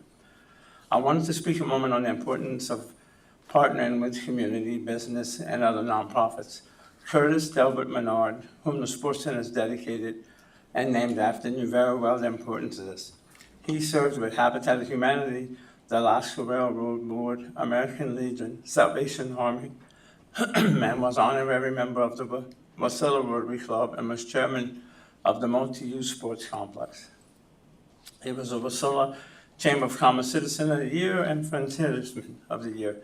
He employed people in the city, he gave to the people in the city, and he donated his time to the city. This past Christmas season and years past, CFD has had that same opportunity, not only to the city's residents, but also to other nonprofit organizations like WASI, Lutheran Church Feeding Program, Teen Challenge, My House, and other organizations like them. We aren't the only ones giving. We've been given food for this event, donated in variety of some sort by nearly 20 restaurants around the valley, and another 25 plus businesses that donate in kind or financially to us. There is an importance to community partnerships for nonprofits because both partners benefit and strengthen the broader community. CFD has served as many as 4,000 people on Christmas Day in years past, nearly 2,200 this past Christmas. We accomplished this with a minimum budget that we work increasingly hard to solicit. We spend hundreds of volunteer hours per year in this and many other efforts to put this event on. We don't do it because there's financial gain for any of us. We do it because we love this community, and we have a desire for this community to be different and better than anywhere else in the world. A neighboring community that cares and loves for one another. When my wife, Lisa, and I moved here, it didn't take us long to realize that we wanted to live in this city for the remainder of our lives because we love the way people love one another here. CFD wants to love on others, but in truth, we need your help. The rising cost of goods is affecting all of us. We need the help of this board within the community to fuel our mission. So will you join us and be part of our community at heart? Thanks for your time. Okay. Liz Dennis. Please begin by stating your first, last name, and if you are a city resident. Your comments are limited to 3 minutes. Thank you, Madam Mayor, Councilman. My name is Liz Dennis. I am a resident of the Valley, but I live in Palmer, work in Wasilla. I've been here many years. I'd like to give you a little bit more information and share about Christmas Friendship Dinner and what it means to this community. People join Christmas Friendship Dinner, CFD for short, for many reasons beyond eating a warm meal. We have people living far away from relatives and others who have no one to share the holiday with. And then we have other people that it's not a good time for them, and they just want to get through the holidays and get through the day. I first joined CFD at a time when I was grieving the loss of my parents. I didn't want to celebrate, I didn't have that joyous spirit, and I had kids that wanted me to continue the spirit of the holidays. So I found it as an alternative to Christmas, and I jumped in. What I found there was a great group of people that supported the community and people in need. The thing that's really unique about Christmas Friendship Dinner is that we have people from all walks of life, and some of them come to serve, some of them come to be served. They all come there for different reasons, but they come there on that day and they get a warm meal, a nice smile, compassion, entertainment, and they get a lift of their spirit, which is, so important this time. With everything that's going on in our world today, it's something that's really needed and it's worthwhile, and I encourage you to support it and help us to continue the blessing in the Valley for many years to come.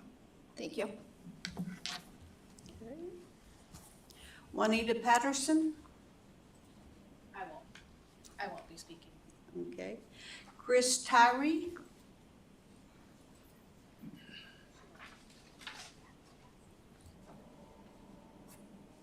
Angie Washington.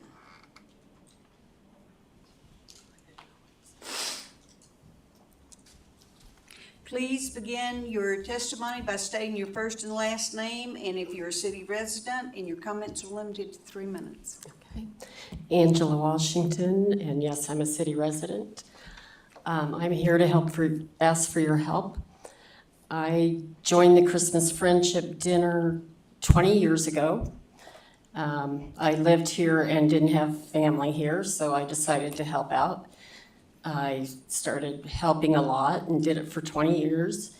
All I could think of is when I was 10 years old, my dad took us to a place in Phoenix, and we had Christmas dinner at Salvation Army. It was just a meal. I was grateful for the meal, but there was no love, there was no Santa, there was no decorations. There was nothing but the meal that we had to get every other time we went there. So when I jumped into this and then went to the Menard Center and saw how it all operated, I just thought this is something we really need, and it has blessed so many people when they've been in hard times at Christmas. And it's also, people come and serve with me, and it really warms their heart just to serve people that need somewhere to be on Christmas Day, not just a meal. When it was COVID and we couldn't serve inside, we had to give the meals away. It was sad. It was like there's people that gather there once a year, especially from like WASI and stuff, and they see friends that they have not seen all year. They stay there for the entire 4 hours, many of them, with their kids and everything that it has to offer. And if any of you ever want to come and, serve like the mayor has, we would love it. And I'll let you serve whatever you want. And I'm just asking for your help. Thank you. Betsy Wooden. Yes, ma'am. Please begin your testimony by stating your first and last names, and if you're a city resident, your comments are limited to 3 minutes. Thank you. So technically it's Elsbeth Wooden. I do go by Betsy. I do own a home in Wasilla and raised a couple kids who went to school here, and they participated in the library's summer reading programs with great joy.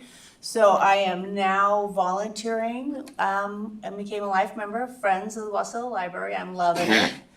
And it's probably the most fun of the 6 organizations I volunteer at. It's way more fun than some of the other ones where people get a little cranky. Kids are not cranky. The library is wonderful. The people that volunteer are wonderful. The staff is wonderful. The families that come to the events are wonderful. We had little tiny babies crawling on the floor at the used book sale. We had folks getting some assistance with mobility devices that had full access that were having a wonderful time. We have, families that look all the different ways families can be. And it was just, such an enjoyable experience helping them with the books and then talking to them about the summer reading program, which, they're very much looking forward to. There were many families that came up and said, we're kind of new to this area. We don't know that much about what we could do with our kids. And, this was like such a great place to start. And say, welcome to Wasilla. And here's the, the flyer, and this is something that we're doing. And every one of us that volunteers could say, my family did this too, and my kids loved this. And I think that probably sells Wasilla more than many other things do. So thank you for your support, and I think that you have a delightful group there. Thank you. Thank you. Okay. Karen Lewis, please begin your testimony by stating your first and last name if you are a city resident, and your comments are limited to 3 minutes. Good evening. My name is Karen Lewis, and I was going to talk about something else, but I agree with what the lady said previous to me, with the exception that there are books in there, as you all know, that we need to get out of there. And I know we're working on it. The borough has created an entity that will help to get these books that twist young children's, well, they're like 13-year-olds, 14-year-olds, young children, I guess they're young children, teen children. These books twist their mind, and we are the adults in the room. We are the adults that need to care for these children. Yes, the parents do too, but as I wasn't aware of these books in there, and there's about 100 in this borough. I wasn't aware of these books until about a year ago, and once I found out about them and read the passages in them that are absolutely, adults shouldn't even read them. They're absolutely filthy, and I can't believe that they're in there. So we have to get them out of there to protect the children, or at least get them out of the hands of the children. And then our libraries will be beautiful and everything that they should be. I thought that, until a year ago, I thought that it was a safe place. It's not safe for children, for teens, it's not, because of those books. So we have to do something. I'm not sure what, but we have to do something to get those books out of there. It's up to us to do that. You as the leader of the city and council, we need to make some kind of group like the borough has done, where people can review them. The people that were doing that before weren't qualified, or maybe they just didn't have the right moral compass, I'm not sure. But we need to get those books out, and I'd appreciate your help. Thank you. Okay. Tina Goodwin.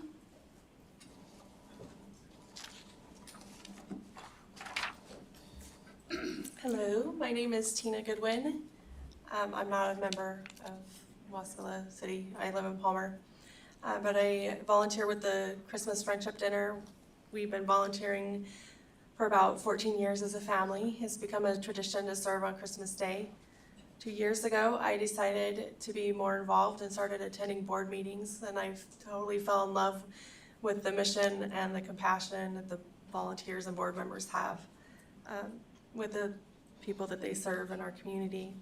Last year, I took on the role of volunteer coordinator and was also voted in as a board member. In 2023, we had a massive amount of volunteers, from toddlers to the elderly. We had lost track. From Caucasian to African American, from Native to Latino, we had over 300 volunteers that came together to serve our community. We worked hard to bring Christmas cheer and the love of Christ to people that attended the dinner. We would also love to have your help being able to continue this much needed tradition in our community. By helping us with the rent of the Menards Sports Complex, you will make it possible for us to continue serving the community in a much needed capacity. The Christmas Friendship Dinner is more than just dinner. It's a friendly environment for the lonely. It's a hug and a prayer for the sad or inflicted. It's a warm place and a hot meal for the homeless, and it's a place of gathering for all Mat-Su Valley residents, rich or poor. Thank you so much for your time. Kaylin Goodwin. Please begin your testimony by stating your first, last name, and if you're a city resident, and your comments are limited to 3 minutes.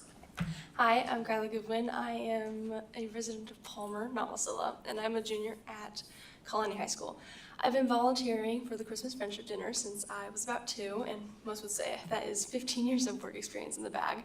I've been in most of the positions except in the kitchen and doing security. Right now I am head elf, and I do wear that title with great pride. I am in charge of helping out with setting up Santa's Wonderland, taking pictures of families with Mr. and Mrs. Claus, handing out toys and gifts to children on Christmas Day. This is one of my favorite Christmas traditions. I love how there's something for everyone in the community, whether they came to get food, shelter, company, or they just want to be part of their community on Christmas Day. With keeping the cost of the rent down, it provides the committee the chance to use those funds elsewhere, like buying gifts for the kids, hygiene kits, and socks for whoever may need them. I am very grateful and proud of my mom for stepping up and doing more than just showing up on Christmas Day and volunteering. Now she's part of the board. I appreciate the fact that this is giving me more opportunities to volunteer and gain more volunteer hours for those college applications. I love how the other members of the board take my opinion into account and value my different perspective as a youth. I think that this is a very impactful community event, and it would be very helpful if we could keep the rent down. Thank you for your time. Is there anyone else that would like to testify at this time? Please come forward and begin your testimony by stating your first and last name. You have 3 minutes. My name is Linda Spohn. These are common sexual perpetrator grooming behaviors every parent and grandparent needs to know. Perpetrators of child sexual abuse are not always those scary men who lurk around playgrounds looking for opportunities. In fact, according to Crimes Against Children Research Center, 90% of children who are sexually abused know their perpetrator. Perpetrators seek to form relationships with children. They usually spend their spare time with children and tend to be more interested in forming relationships with children than adults.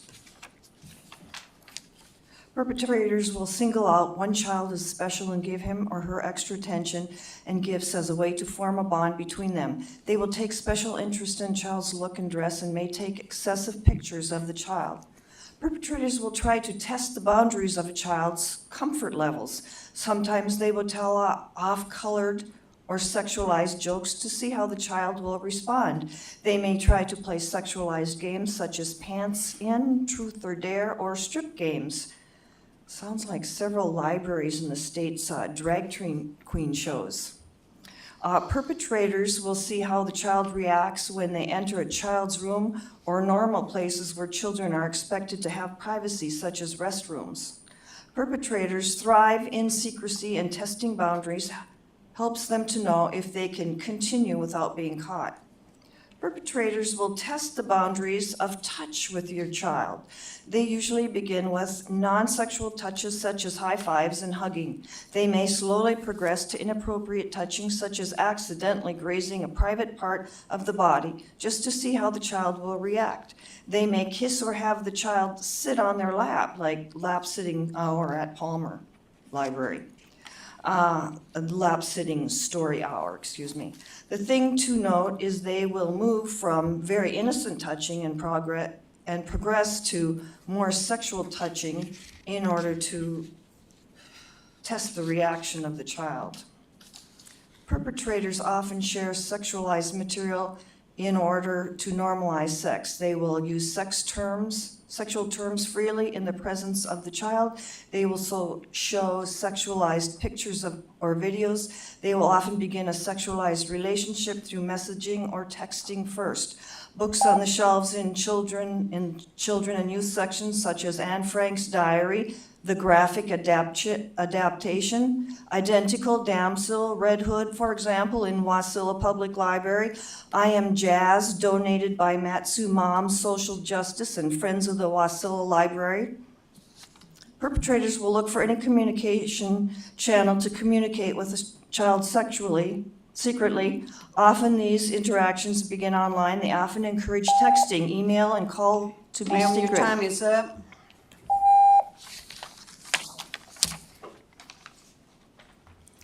Is there anyone else that would like to testify at this time? Please come forward and begin your testimony by stating your first and last name.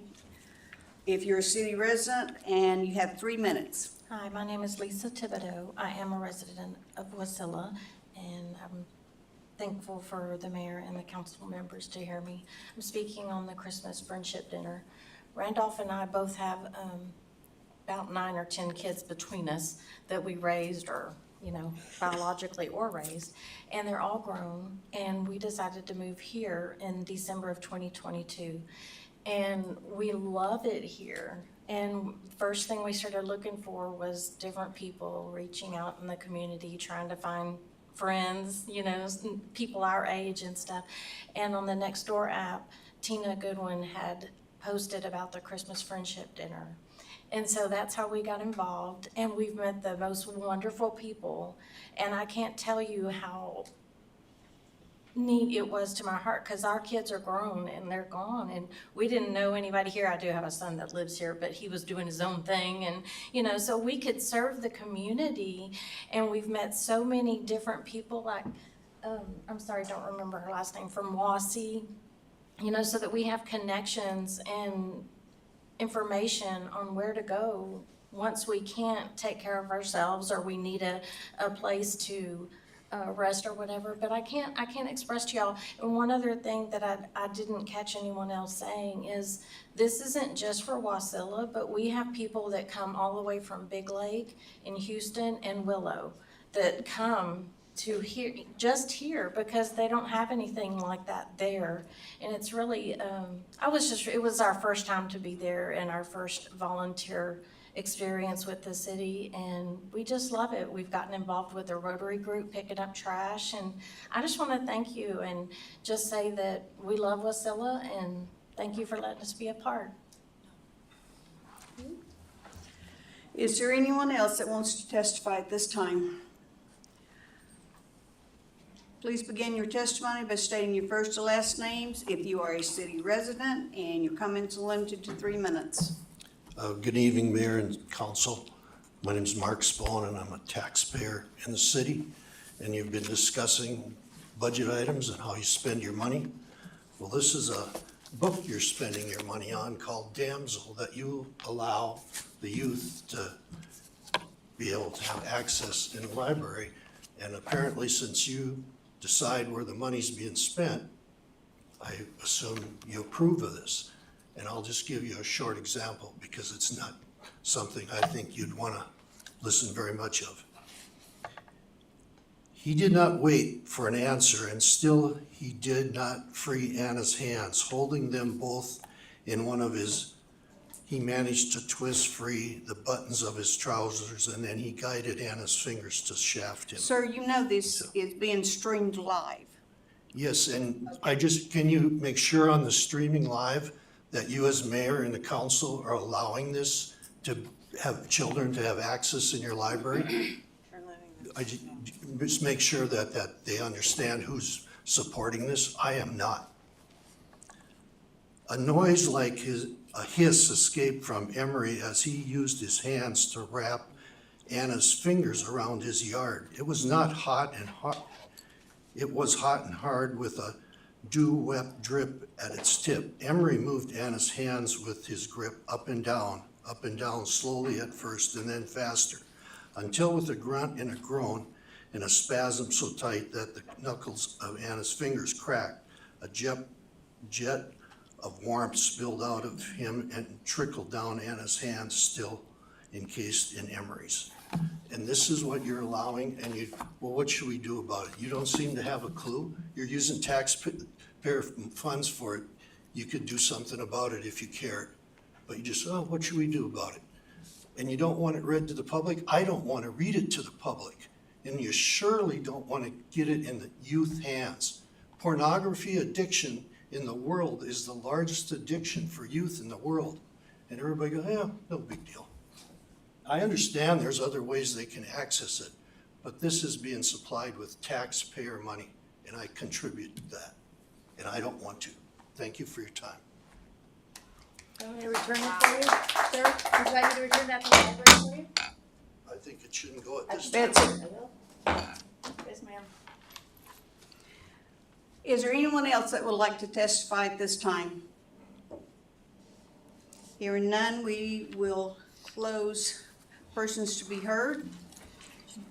Madam Clerk, please read the items for approval under the consent agenda by title. Thank you, Madam Mayor. We have 2 items left, regular meeting minutes, April 8th and April 22nd, 2024. Okay. Is there a motion to approve the consent agenda as read? Madam Mayor, move the consent agenda as read. Is there a second? Madam Mayor, I second. It's been moved by Councilmember Crafton and seconded by Councilmember Velock to approve the consent agenda as read. Is there objection to the motion? Hearing none, the motion is approved. There is no unfinished business. We are on to new business. Madam Clerk. Thank you. We have 1 introduction under new business, recommended public hearing for May 29 and May 30th, 2024. That's ordinance serial number 2424, providing for the adoption of the annual budget for fiscal year 2025 and appropriating funds to carry out said budget. Okay, is there a motion to introduce the ordinance serial number 24-24? Madam Mayor, I move to recommend for public hearing on May 29th, 2024 and May 30th, 2024, ordinance serial number 24-24. Is there a second?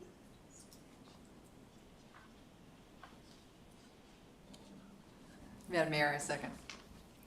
It's been moved by Councilmember Graham, seconded by Councilmember Cottle. Is there discussion? Mr. Graham? Thank you, Madam Mayor. So, you know, we go through this budget process every year, and we get through it, and we make things work. And the council talks about how to make it better in the next years. And as a matter of fact, in the Wasilla Municipal Code, Chapter 5, when it talks about preparation and adoption of the budget, it says the council shall establish the manner for the preparation and submission of the budgets and the capital program by the executive, being the mayor and her staff. After public hearings, the council may approve by quorum the budgets proposed. But the important point here is that council shall establish the manner for preparation of the budget. Last year, at the end of the budget cycle, we talked about what we thought were some very disjointed financials that needed to be cleaned up and wrapped up, and better information provided to the council so that they could make well-informed decisions regarding the budget. And in the budget book that I got this year, which, I mean, you guys work on the budget for months. I get it on Wednesday to talk about it on the following Monday. But there isn't the detail that we've seen in the past.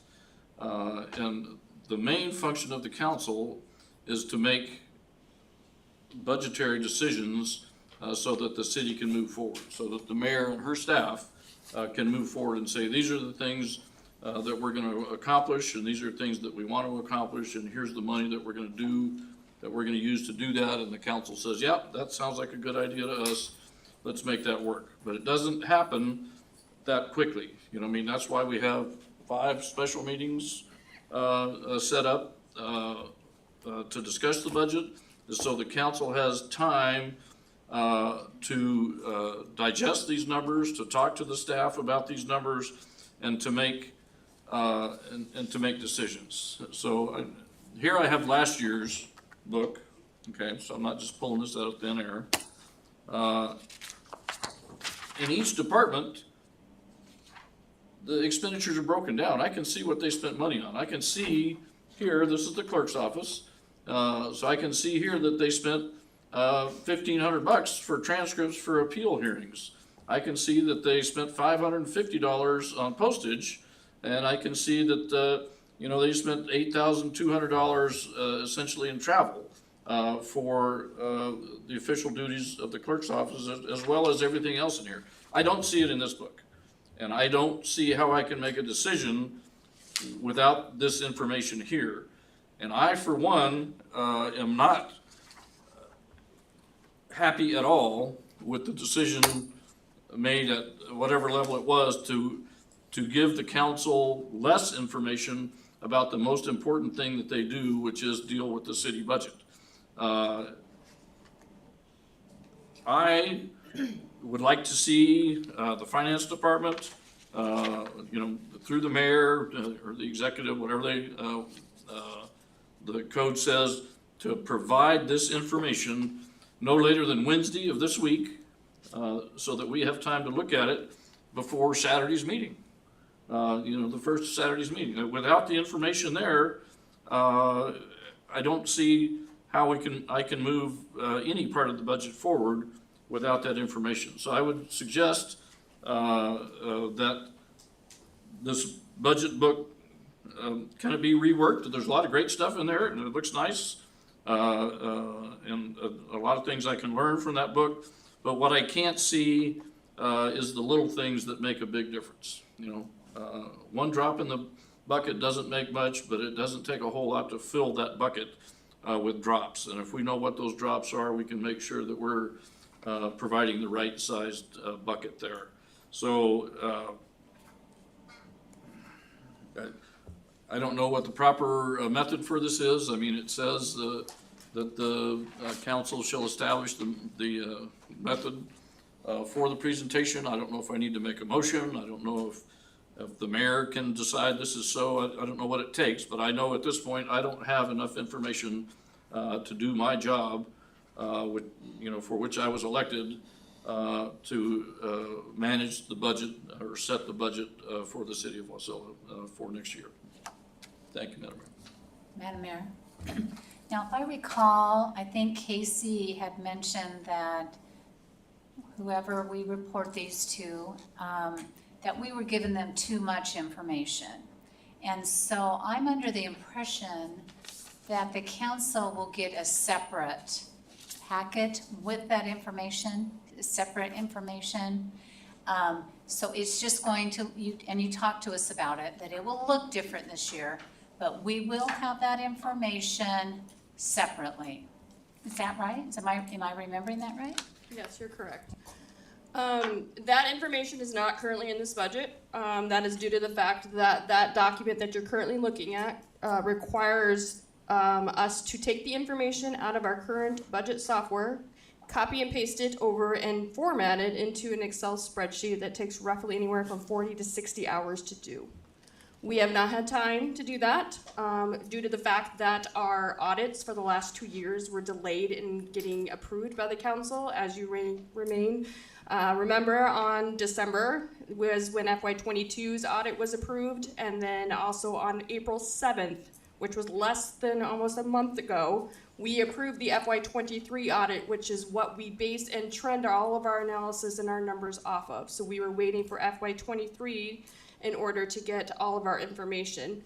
To be quite honest, we ran out of time, and that's the honest truth of that matter. So we did the best that we could with the information we currently have, and we have the budget together as best that we could. We are still continuing to pull information together, but we had ran out of time.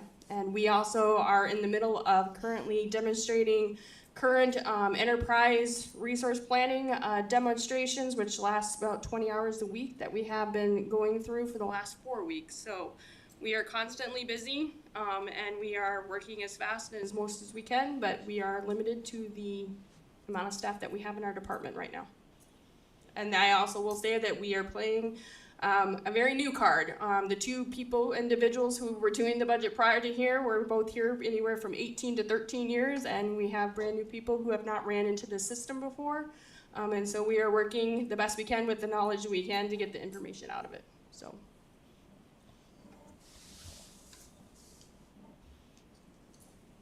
Mr. Graham?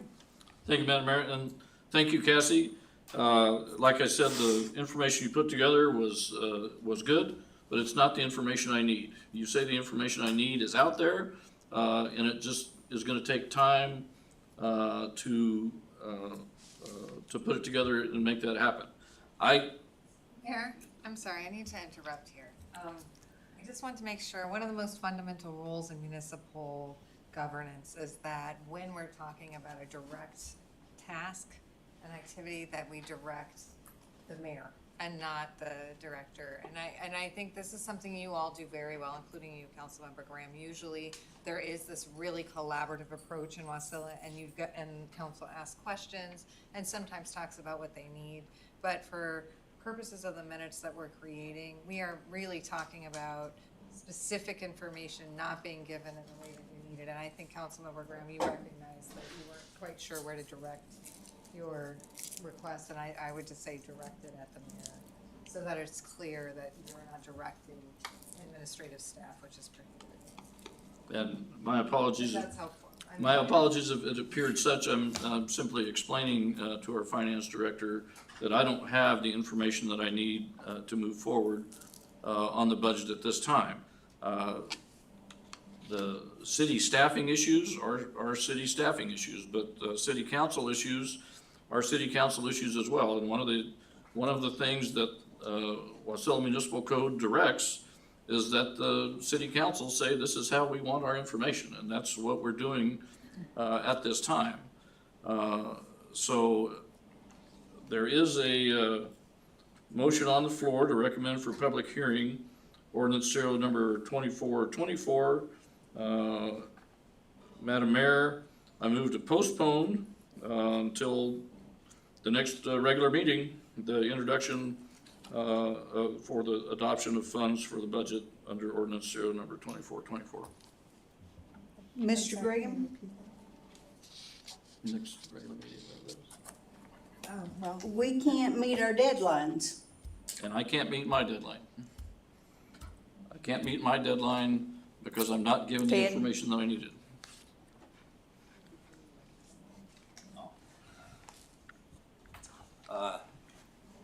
Through the mayor to Councilmember Graham.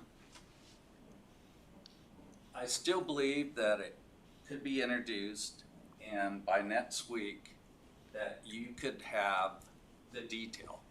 I still think Saturday is an overview of the budget with the operating revenues, showing the trends, actually showing what the departments are allocating their resources to personnel, to benefits, to supplies, to equipment. And as we go through in the next budget meetings, that will be there.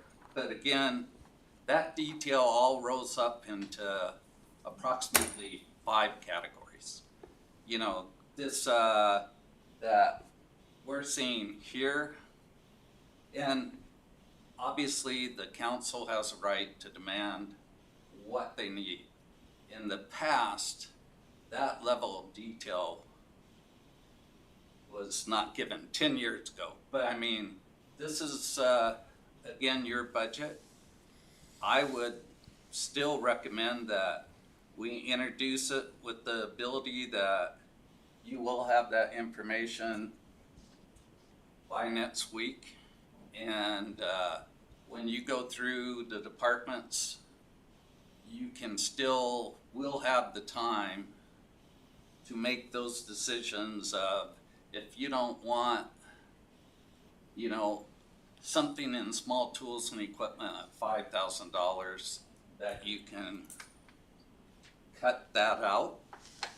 But I would still recommend to the council that it's introduced with understanding that you're going to use 3 or 4 of those meetings to go over that detail. And again, this is just my part because I was mainly working on the operating revenue and those projections. But the council does need the time based on if the council goes back to the book and looks at that calendar of how much time we have to actually introduce and pass the budget and get it to the Matt Supero on what our mill rate would be. So whatever resources are needed, I'm sure that Cassie will work and make sure that they will be, Cassie, I can't speak for the finance director, of course, but I can state that whatever she needs from me too, that that level of detail, if that's what the council wants, that I'm sure the accounting department will be working very diligently over the next week to have those for you. We do have the expenditures pretty much from the budget module where you can run that. It's transferring that all over to those nice pages with the detail and the We can level. we can run reports out of our system. They're just not gonna be in that format. They were not gonna be pretty. They're not gonna have color. They're not gonna have any of that information. Which was part of the problem last year. The We have reports to- were there, but the information was not organized in a way that the council Correct. needed. So if you're wanting it to be in that detail, it's gonna take time. It's gonna take anywhere from 20 to 40 hours of our time that we have to take it out of the system, copy and paste it, or even re-enter it because of the way NavOnline works. It does not download into Excel at all. And we have to take it, copy it, and push it over to an Excel sheet. Every single one of these documents in here, that is done either on a Word or Excel. Nothing comes out of our system. It is all done by hand and put it in and I will 100% say with certainty there is an error somewhere in this document because I'm human along with everybody else that we have in here. But we can run reports, but if we run reports out of the system, it is not going to be pretty if you want it fast. If you want it done in a mechanism into those color-coded sheets and things like that, it's going to take time because it's literally 400 sheets of paper and we take them and have to physically copy and push them over into an Excel document and make it format and do what we need to do. Point of information, Madam Mayor. Number one, the deadline per Wasilla Municipal Code is the 6th of June, I believe, to have the budget approved. And as to Mr. Leonard's comments, Saturday is the meeting. Saturday is when the directors show up and when we can look at their individual expenditures and say, how did we do this? Why are we doing something different this year? What is it different that we're doing this year? That's the meeting where we have. So we need to have that information, not on Saturday, we need to have it on Wednesday so that we can prepare for Saturday's meetings. And Madam Mayor, I would ask at this point that we either second the motion or it be allowed to die because the motion has not been seconded at this point. Is there a second to the motion? Rubio seconds it. I do like those detailed sheets. I know it does take time, but that is the biggest part of our job.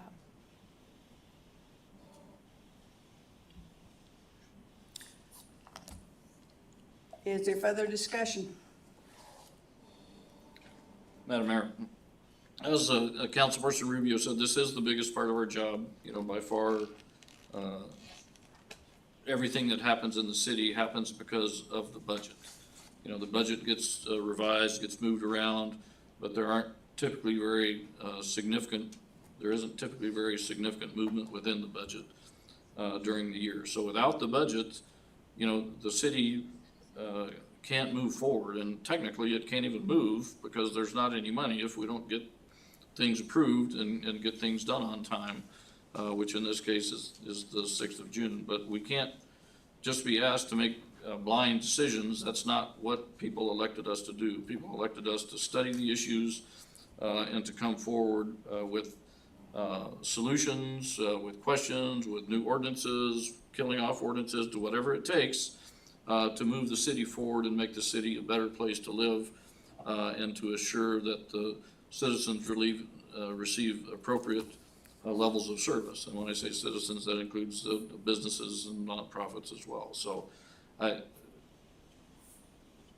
unless somebody can tell me they're gonna give me information on Wednesday, I don't see Saturday being an option for presentation. What time Wednesday would you like it? I usually pick things up in the afternoon on Wednesday. We'll have it there by noon.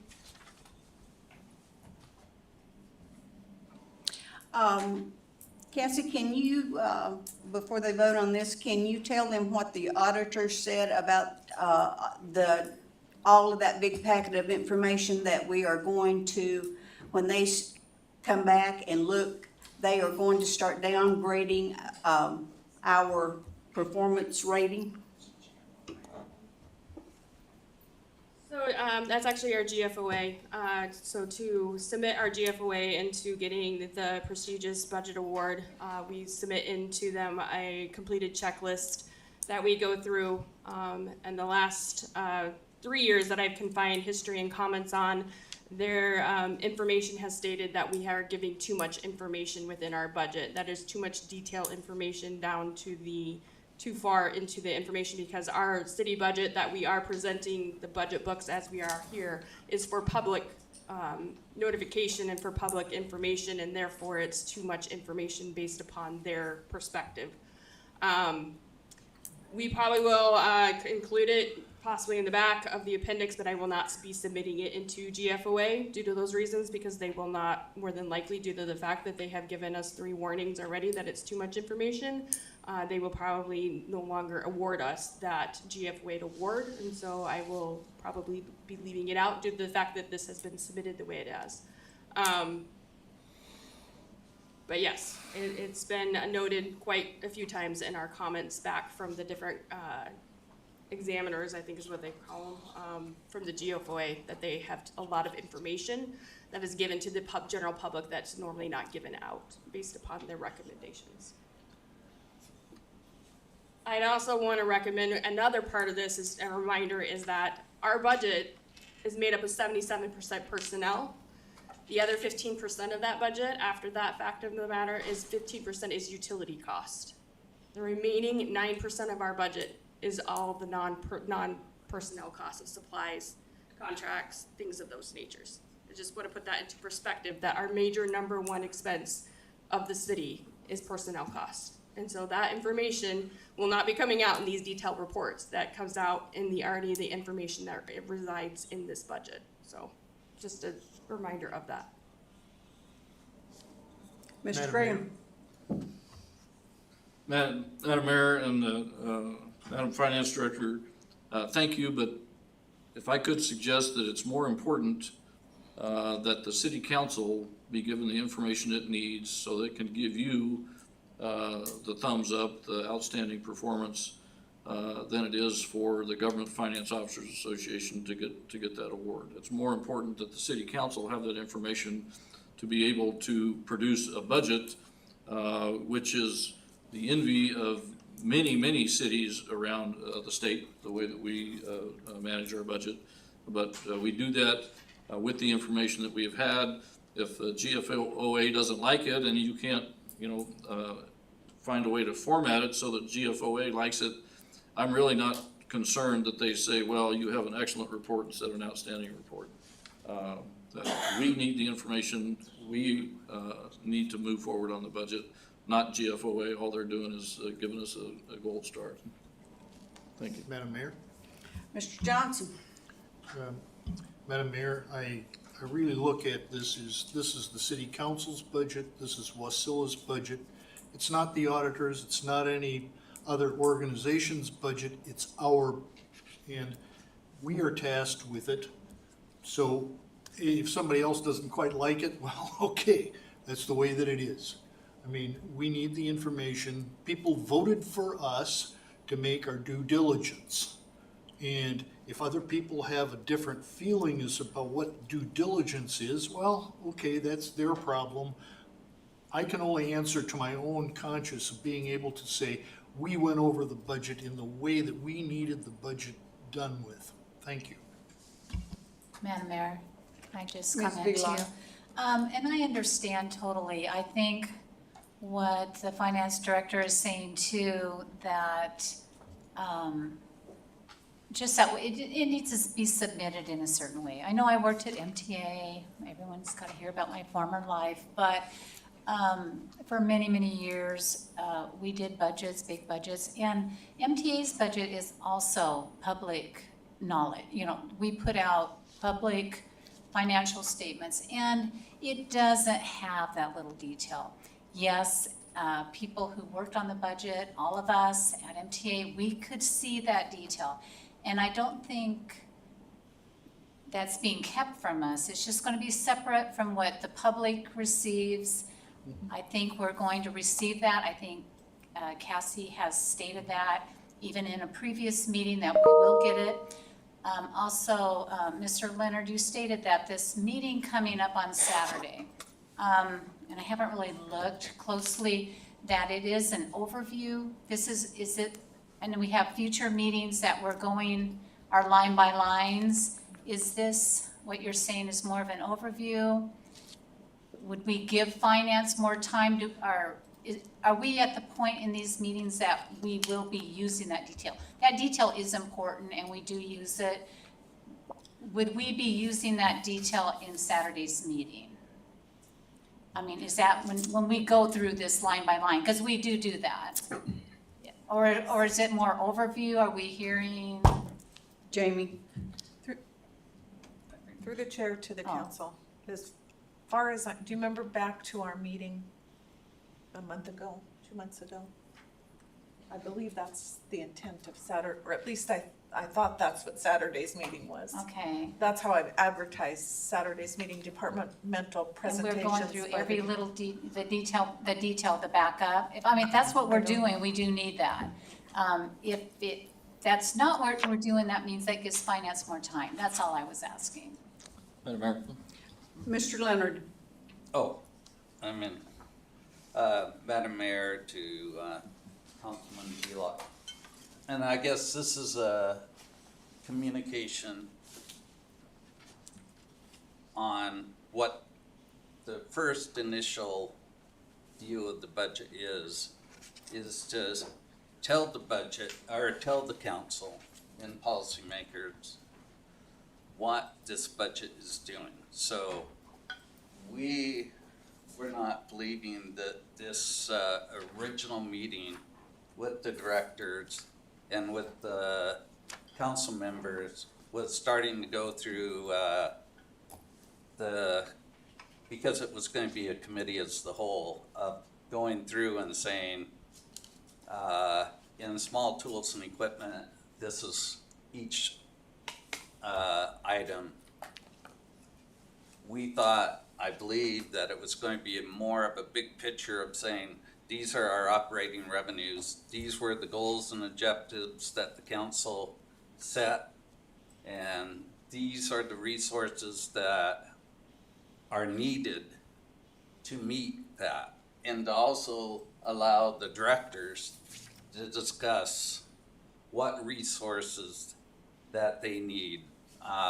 The number of people, justification of, for example, Public Works needs, we're looking at 4 new FTEs in water and sewer to meet the goals that Eric our director has for next year and what are going to be needed in the year after.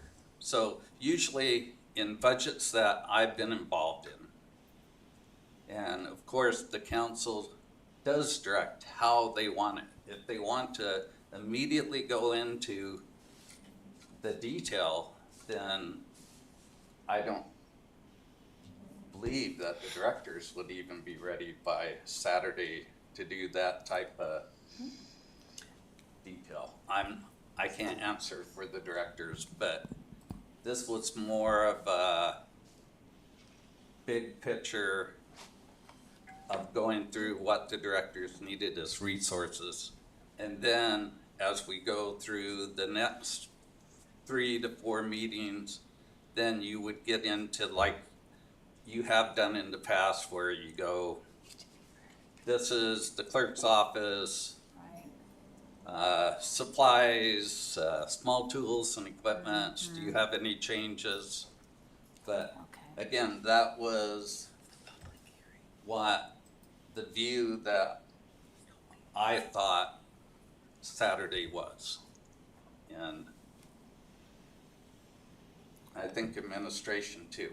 Madam Mayor. Madam Mayor, request a 5-minute recess. Okay, it's 8:31. We'll be back at 8:36. It's my first one doing this, but I've sat in those chairs twice now with these budgets, holding just what they did. And I remember how confusing it is without those details.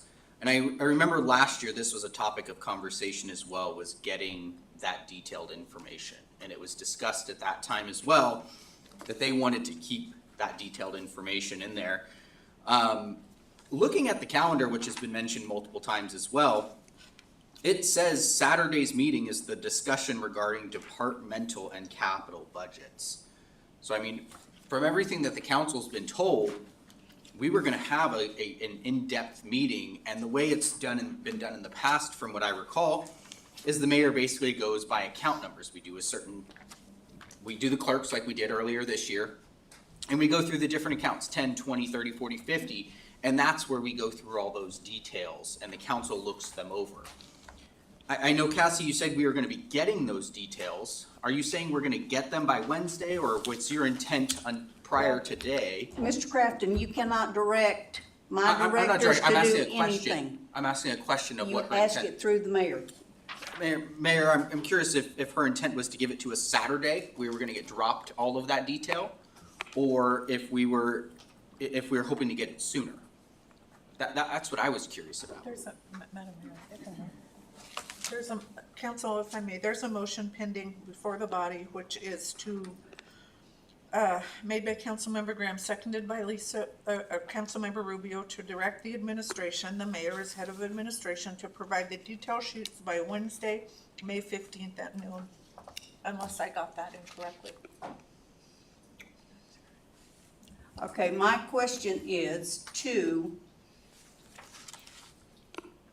Cassie. Is it humanly possible for you and your staff, with what you've already got going on, to present them with what they're after?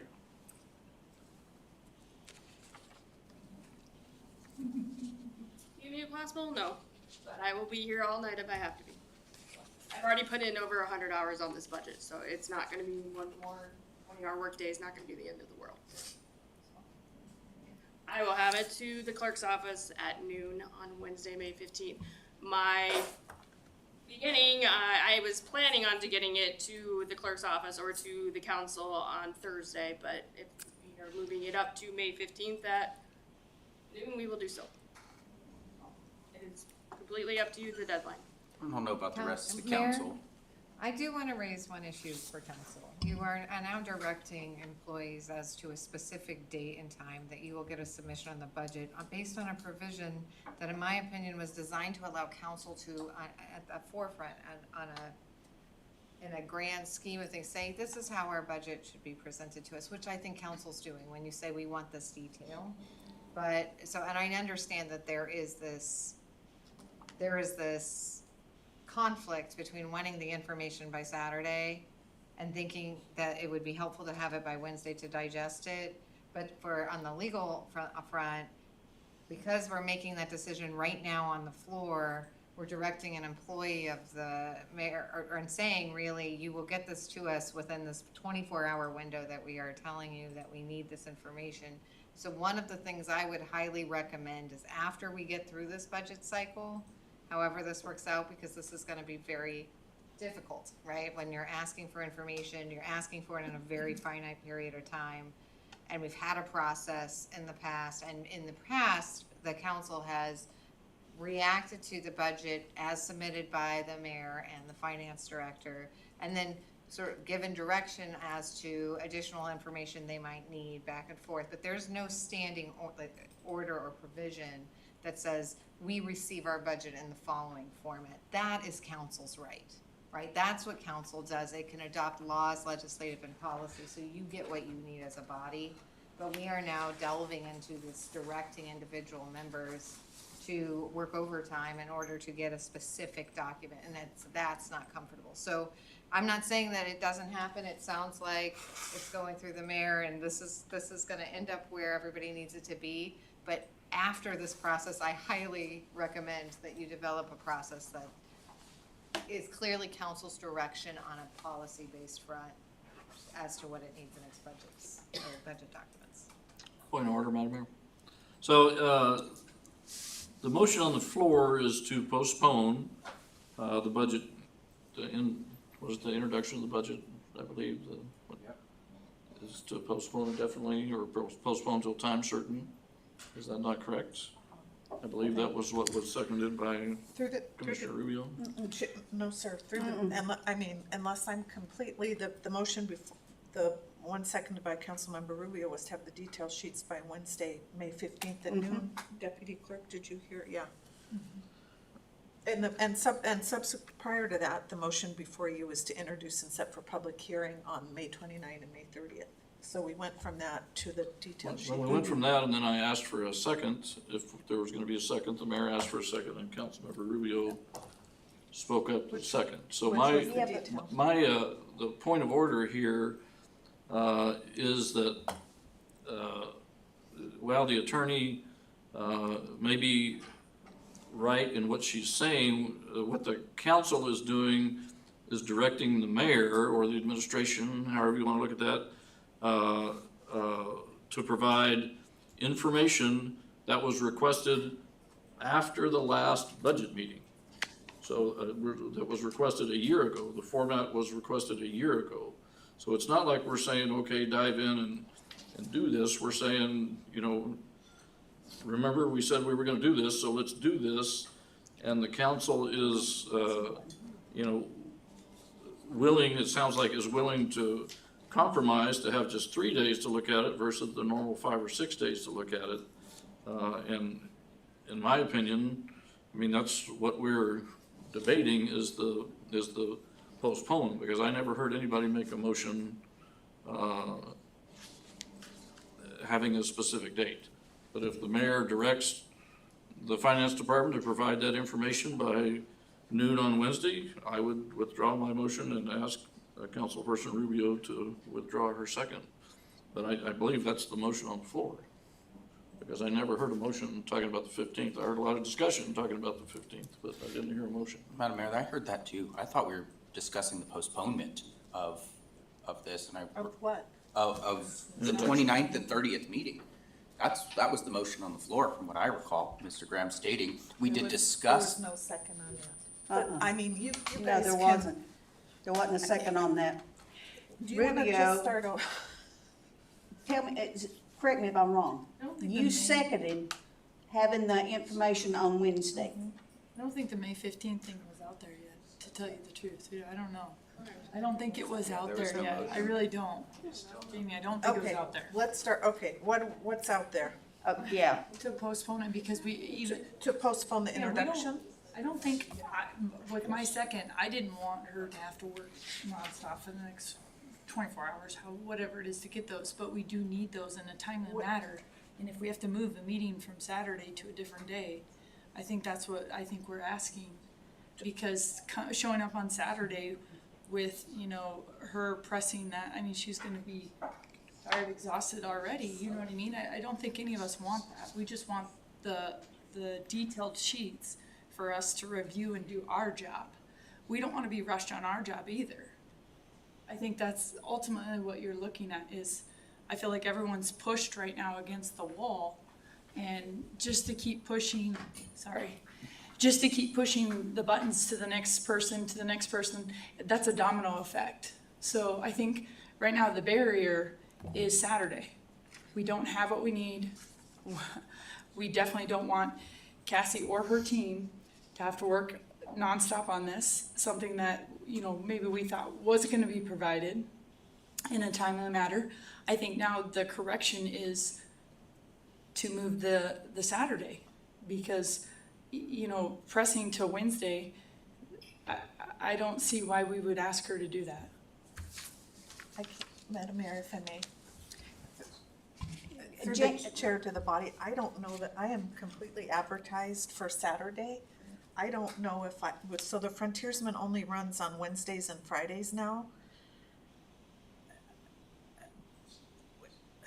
I couldn't even get an ad in, Sarah, correct me if I'm wrong, until next Wednesday. I mean, I can try to get one in know. this Friday, Wednesday. but, I mean, Could you get one in this Wednesday, which is the? no, today's 15th? Monday. No, I think the soonest I could possibly get one in is the 17th.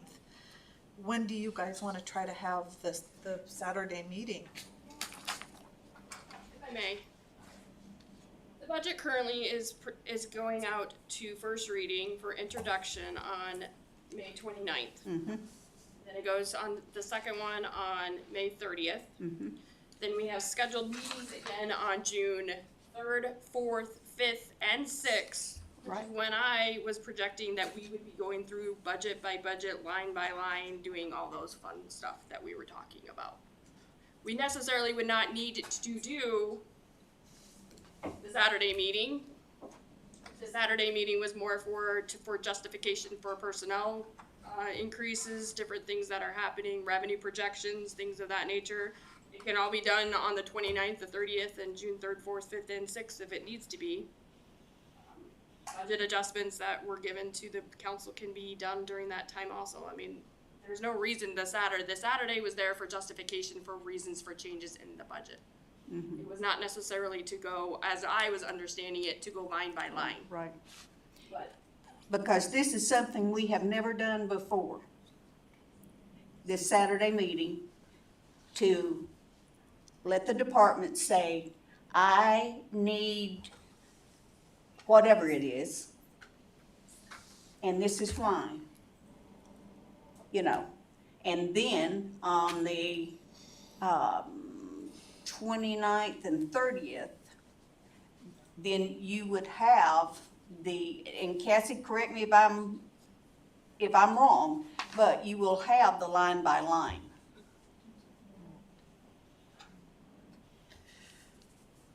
yeah, we'll have it by next Monday. Probably even before then. So how do you, if I may, I just have procedurally, I just have to ask. So we have public hearings so on the 29th, what we have historically done, like any public hearing, mayor opens the public hearing, public testifies. They have all the budget information. They're testifying on what we've given them. We don't close that public hearing. We continue it to the 30th. Just like tonight, once we close the public hearing, motion on the floor is to adopt. At that point in time, amendments are in order. So I guess this year we're pivoting and we're gonna close the public hearing, we're gonna do a main motion to adopt, and then we're going to go into committee of the whole to take department budget presentations in one evening or 2 evenings, or which has then historically, you're right, we didn't have a Saturday, but we would have at least 3 meetings scheduled, evening meetings, to do those line by line. Well, we've got, Prior to the public hearing. So this year, because of the budget, because we couldn't when the budget calendar was adopted, because we couldn't move forward with these meetings until you had the 23 audit. There was not time to do the 3 nights, so finance asked for a Saturday. Administration asked for a Saturday. That's how we came to the Saturday meeting. Hence the budget's calendar.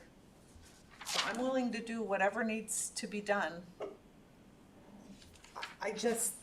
Honestly, this is the first I've heard about it, but I will do whatever needs to be done. I'm just trying to march through that process.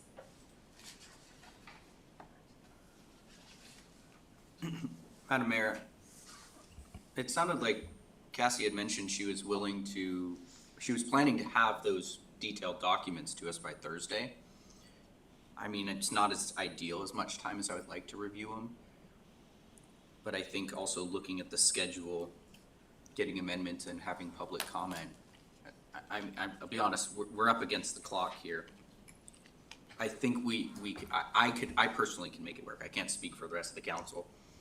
But I could make, if I had them by Thursday. I mean, can't quite put a time on it, sooner the better. Would be nice, but I could still make Saturday work in my eyes and not postpone anything. Mayor, I will say, the motion as restated, but just the postpone of the meeting, I don't have issues with postponing the meeting. I have issues with directing, for us very specific, so that solves that problem. And as far on the legal perspective, when looking at, we're only looking at that May 30th date for the compilation. As far as, again, any worry that we're getting up against any budgetary mandate that we, so to the extent that's helpful. Well, I want you all to consider this. Through nobody's fault, last year's budget ran into this year's budget time and whatever. And that's just the way things happened. It was nobody's fault, whatever. Cassie was not here last year when the budget was done. So she, you're saying, Mr. Graham has said, we said at the end of the budget last year, this is what we wanted done. Cassie was not here. So how could she even know? The mayor would have briefed her. Well, you know what? The mayor didn't think about it, so why didn't the council brief her? Well, we did get this briefing here that said that on Saturday, we're gonna do certain things on the budget. So we were all good with that, and now that has changed. And Mayor, I do think one really important piece is it's an excellent point when we direct staff to do something, or even direct staff through the mayor based on what we want to see compiled in the budget. The best way to do that is by an official action, even a resolution where we're saying, we noticed that this budget is a little light on X, Y, or Z. We would like our compilation of the budget or our capital improvements to look like X, what's falling, and then you have created a document that can withstand institutional knowledge shifts, So, especially when we have legal deadlines. If That's what really concerns me is these legal deadlines. That's what really concerns me. Because we've already pushed the envelope 1 year through no fault of nobody's. Life was what it was. Madam Mayor, and considering the legal deadlines, and we have all these meetings scheduled, and I remember Cassie saying we would get that deadline or the detail. Why don't we just go with the schedule as presented? I believe, Mr. Leonard, I believe Cassie, that maybe it is not the meeting that we're going through the detail. When it is those meetings that we do need to make those decisions on each account. Like you said, do they need to buy light bulbs or whatever? Or, why are you advertising in the Frontiersman? No one reads it. Or just the opposite. I don't think, if this Saturday meeting isn't that kind of meeting, then we won't be using that detail. And why don't we just go as planned? And Cassie can meet her deadlines, or we can meet our deadlines, and we will have that detail that we need at the meetings that we will be needing it.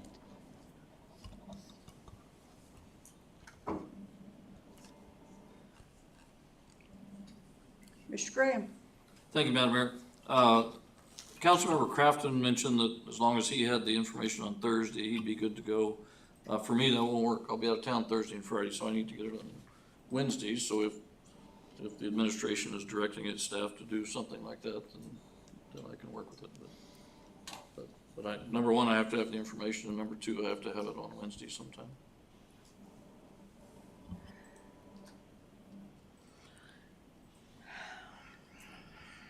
Mr. Graham, the only way that I can get that to you on Wednesday is if Cassie works a 20-hour day.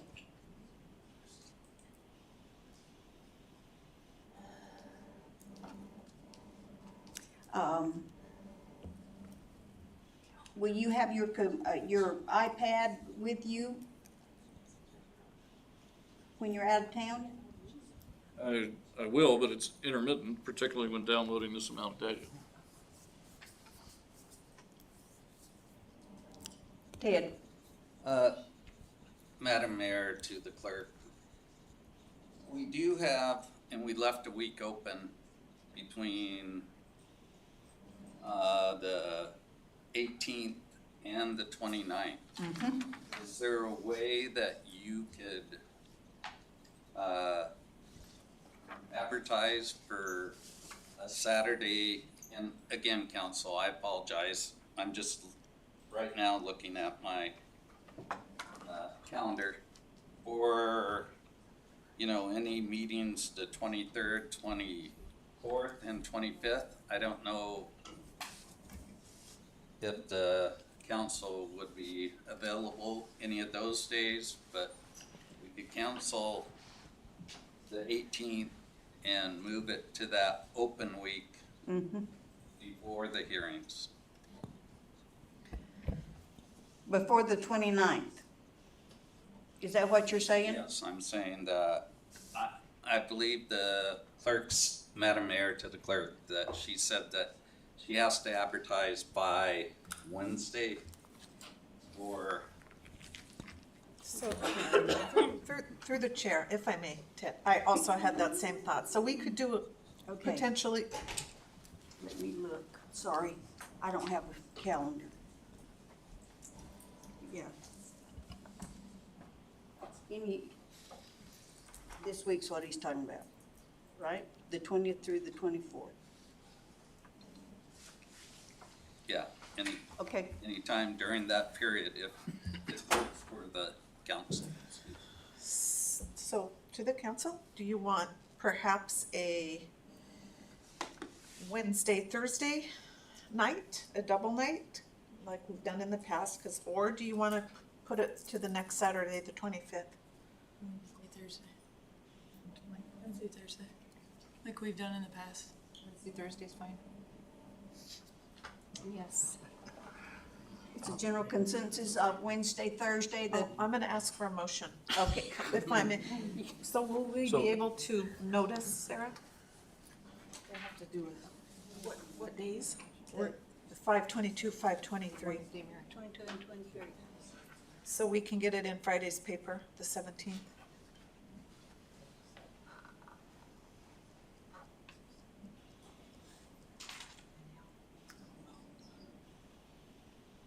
Is it, if I can't get it in the paper, can I just run it on the website? You can now. Yeah, I mean, that's not my normal practice, and this is the budget, but I will do that. This is not the meeting adopting the budget, is it? Okay, it's not, yes, okay. Okay. Because that might not be the first one. Yeah, we'll try to get it in the paper. If not, we won't. We'll just do it on the website, and if there's no objection from the body, then 5/22, 5/23. Okay, we need a motion. Madam Mayor, point of order, there's a motion on the floor, which has been seconded. I would like to withdraw my motion, and I ask the second to withdraw her second. Rubio withdraws. Okay, the motion that was on the floor has been withdrawn. So now we need a new motion for the 22nd and the 23rd. And can you guys start, do you want to start at 5 or 6? 5 will give you an extra hour. Start at 5. And so would that motion, Madam Clerk, be to recommend it for public hearing on the, whatever date that Nope, was? don't do the public hearing. What I'd like for you to do is to direct me to reschedule the May 18th meeting to 5/22 and 5/23 at 5 o'clock. Madam Mayor, so moved. Is there a second? Rubio seconds. Is there further discussion? Madam Mayor, I would just like a moment to look at my calendar, that's all. That's all I need to do. Can I do that?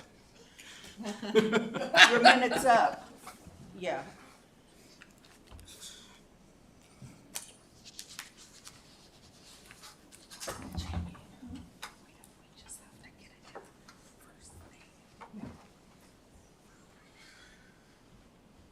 We can just send them an email. That works for me, Madam Mayor. Okay. Is there further discussion on the date?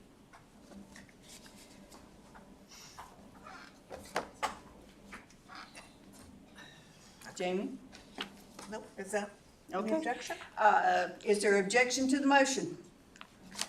Hearing none, the meeting is moved to the 22nd and 23rd at 5 p.m.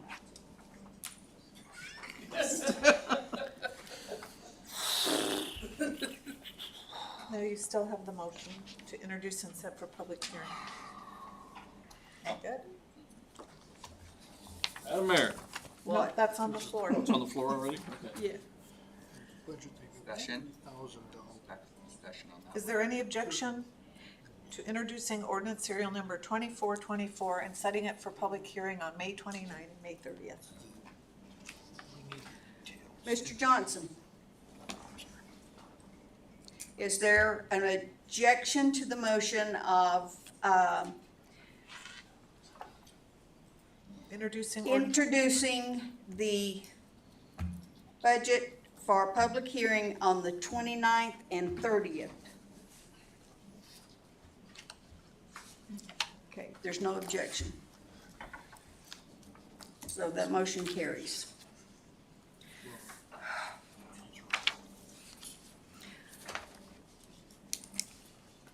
Okay, are we done with all that?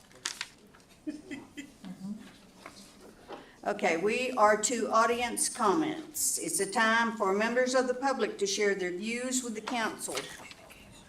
Oh, I'm sorry, I skipped one. Communication, Madam Clerk, Do we just have please read the title. one item, planning commission meeting minutes, April 23rd, 2024. Okay.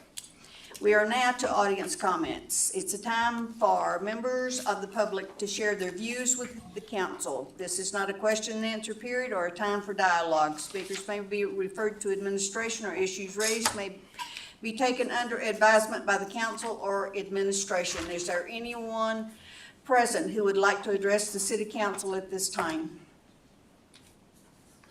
Please begin by stating your first and last name, and if you are a city resident, you have 3 minutes. Thank you again, Madam Mayor and City Council. My name is Jackie Goforth. The reason why you listen to parts of Damsel is because I went through the reconsideration with this book because it's still in the Wasilla Library in the area that used to be young adult section, but still has all those YA books with the YA tag on it. And I was stymied by a letter from the mayor. And the mayor said she rejected my reconsideration. It says, "For these reasons, your request for the establishment of a reconsideration committee is hereby denied." Now, if you look at the bottom of the Wasilla policy, which I did not write, this is the library policy. It says the reconsideration committee will be appointed by the mayor of Wasilla. It doesn't say may. I don't write these policies. There should be a reconsideration hearing appointed because it says so. The other problem you have is there's supposed to be a representative from the Friends of the Wasilla Public Library in there, and that happens to be me. It should say the Wasilla Library Association because they never got their name. They do not own the name of the Friends of the Wasilla Library. They cannot be the Friends of the Wasilla Public Library. They cannot be the Friends of the Wasilla Library. They cannot be the Wasilla Friends of the Library, and they cannot be the Wasilla Friends of the Public Library. They do not have those names. So you have to rewrite this policy, and I'm please asking you. The entire policy needs to be rewritten because it doesn't make sense. Now, the mayor is now saying, I'm stymied. This book is now stuck in the library. And the reason why we want it moved is because it's still illegal to distribute obscenity to a minor under 16 in the state of Alaska. It's 11.61.128, Alaska statute. The reason why we want it moved is so it makes it less likely that a librarian will have that happen.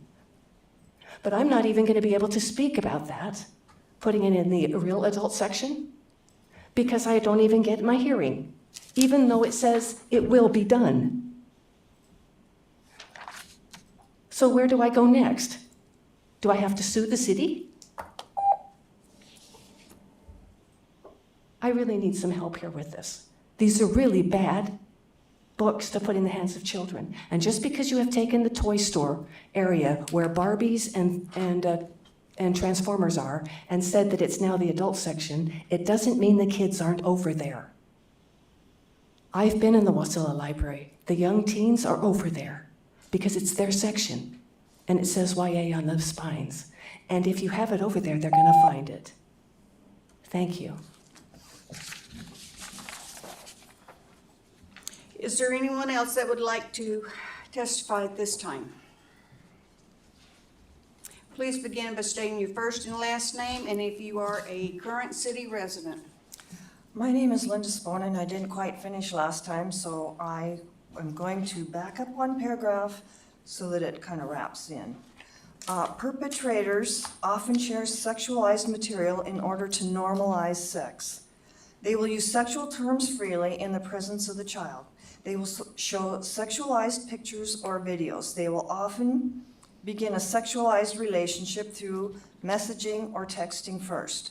Books on the shelves in the children's and youth sections, such as Anne Frank's diary, the graphic adaptation, Identical Damsel, Red Hood, for example, in Wasilla Public Library. I Am Jazz, another book donated by Matsu Moms of Social Justice and Friends of the Wasilla Library. Perpetrators will look for any communication channel to communicate with a child secretly. Often these interactions begin online. They often encourage texting, emailing, and all calls to be secret. Remember, perpetrators thrive in secrecy, so they will always encourage the child to keep everything silent. The librarian in Fairbanks, Devin Helkensberg, is quoted as saying, conservatives won't see if it's hidden between the covers. Conservatives won't see it if it's hidden between the covers, okay? Your library director and libraries in Wasilla are directly responsible for putting this inappropriate material in the Wasilla Library, and you are allowing it. Pornography is the fastest growing addiction, and you are a part of it. Get out of the American Library Association as fast as you can. 8 states have already done so. Good night. Is there anyone else that would like to testify at this time? Seeing no one, we will close audience comments, bring it back to the dais. Madam Clerk. Thank you, Madam Mayor. So we've canceled the meeting for this Saturday, and we've rescheduled to 5/22, 5/23 at 5 o'clock. Okay. Madam City Attorney. Thank you, Madam Mayor. One thing I would like to ask of council, we're trying to get back into our mini training routine, and I'm hoping that each of you could provide one, ideally 2 topics that you might want a little 15-minute training on. It's anywhere between 5 and 15 minutes, depending on our agenda. And so if you could just send those to the city clerk's office, that would be greatly appreciated. topics for the entire council to be, Yes, council, are topics that you think the mini training would be useful on, and they can be very specific topics too, because of the nature of the trainings. They can be broad, or they can be, really, I have this one question, I think we'd all benefit a discussion on that question, so whatever is most useful. Councilmember Johnson. Thank you, Madam Mayor. I know this was a long, drawn-out discussion over the budget, and I know it's a lot of work, and I know it's a lot of pressure for everybody, and I want to thank the directors and mayor for putting out the budget as it is, and I look forward to reviewing it as best I can. I do have one question for Menard's director, Madam Mayor. There was testimony tonight on the Christmas dinner and the request that we would participate, it looks like financially to this. The question that I have is, how much does it cost to really rent the Menard Center to this particular group? Mr. Bell, could you weigh in? Through the mayor to Councilmember Johnson. Christmas Friendship Dinner, each year their facility package has been different. Last year, their event booking was $15,780, of which they received $7,780 discount, and they paid $8,000, excuse me, for that event. The history of the last 7 years, their total price was $93,000. They received $65,805 in discount. They paid a total of $25,500, and they've generally received a 28% or a 72% discount on everything they've done there.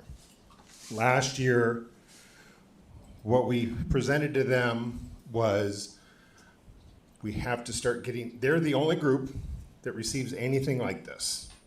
And they are the one group that we love. They do an amazing job. We appreciate them. But my role as a director is make sure I'm treating everybody fairly. And we discussed with them over the course of the years, how do we get them in par with all the other users? Okay. So we set out, last year we said you need to pay 50% of your bill. This coming year, we told them to pay 75% of their bill. And that, again, that bill is already with built-in nonprofit discounts, okay? So with the end goal that they pay 100% of the bill that they're responsible for, which does include their discounts. Certainly, they can reduce the impact financially by reducing their usage, because it's a week-long event and activity. So that's where we're at. And additionally, they've had an arrangement with storage. So they have, up until just this last weekend, they had a 1,100 square foot impact on our facility, which at a simple $1 a square foot per month was approximately $11,000 in discounts, because we only charged them $100. So they have storage in the kitchen, they have storage in the bleachers, they had storage in our Connex. And so the end goal is that they are operating and using the facility like all the other nonprofit users. So 85% of all the revocable use permits are nonprofit groups. They're paying their full share. This group has had a significant discount because of past administrations. We won't put that on your permit. My goal was to clean it up, put everything on the bill that they were getting, and apply the appropriate discounts that are already approved in the facility use. So that's kind of the big picture. Thank you. Okay. Councilmember Rubio. Thank you, Madam Mayor. Just want to extend to Cassie and Ted, you guys, we appreciate your work and your efforts on this budget and look forward to not drowning you with too much, but getting what we need from it and moving on. Other than that, that's it. Thank you. Councilmember Bielock. Thank you, Madam Mayor, and thank you, administration, for your budgets. I'm sure they're going to be very exciting next week. So, and I want to thank everyone who came and spoke tonight, and we might have some ideas for you, even though, you know, we don't have sponsorships or grants anymore. We don't do that, but I know places that do that maybe will help you out. But thank you. Yeah, so anyway, that's all. Thank you. Councilmember Graham. Thank you, Madam Mayor. And of course, first, thanks to those of you who have testified and came forward in support of the Community Friendship Dinner. You know, I first started volunteering for that years ago, and the first Community Friendship Dinner I went to, I was the designated bathroom cleaner. That's what I did all day long, was go from bathroom to bathroom to locker room to bathroom and clean up, you know, and it doesn't bother me. That's what I did in college to make a living, but I was glad to help, you know. I was even more glad the next year when they moved me to security, but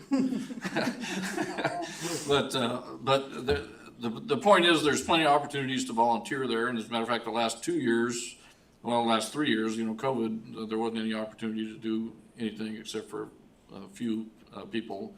And the last 2 years, I've just been told that, hey, we've got enough volunteers, thank you, you know, and so I get to go and enjoy the dinner instead of cleaning up after the dinner. So, but that is a very important community event for us.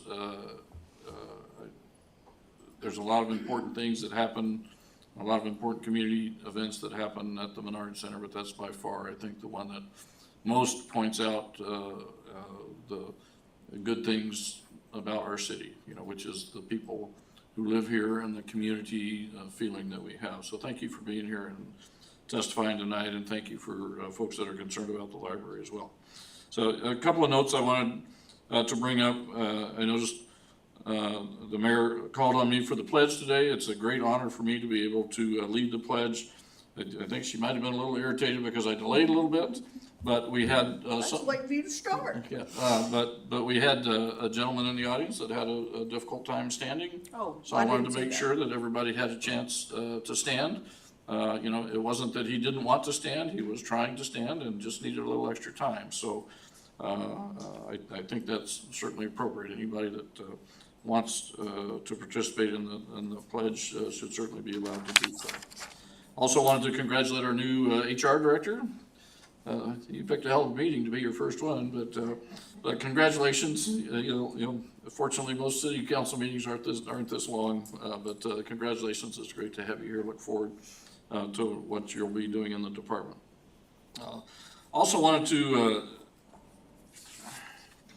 express a little concern about our City of Wasilla Proclamation recognizing Arbor Day. You know, one of the whereases says, trees can be a solution to combating climate change.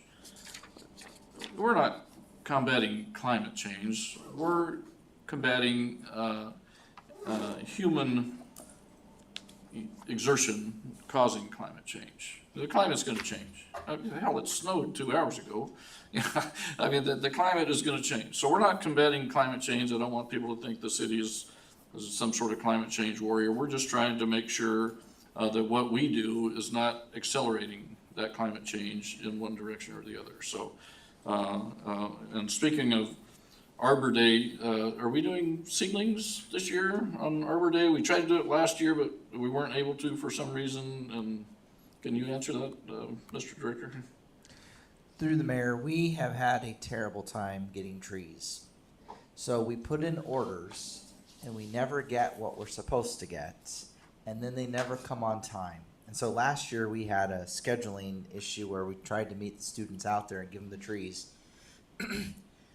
I will double check with my parks supervisor, but I don't believe we could make the delivery work with the school schedules because of when school gets out and the complete unreliability of the Arbor Day tree system. So we're going to have the regular gathering, but we probably will not have trees, and so we were not scheduling with the schools to do that because it just turned into an embarrassing,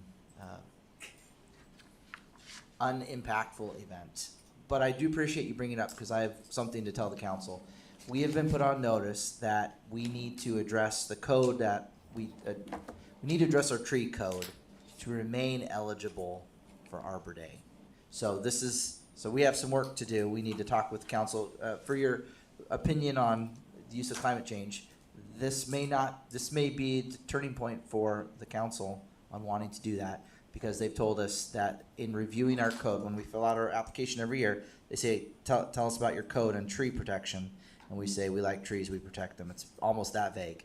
And they're like, this is the last year we'll accept that. And so I look forward to bringing some language to you, seeing what the council thinks, and whatever you decide. But we've not had good luck, and it's not been a positive community event for the last couple of years because of how late our spring is. And for some reason, well, not surprisingly, it's hard to ship trees to Alaska. Thank you, sir.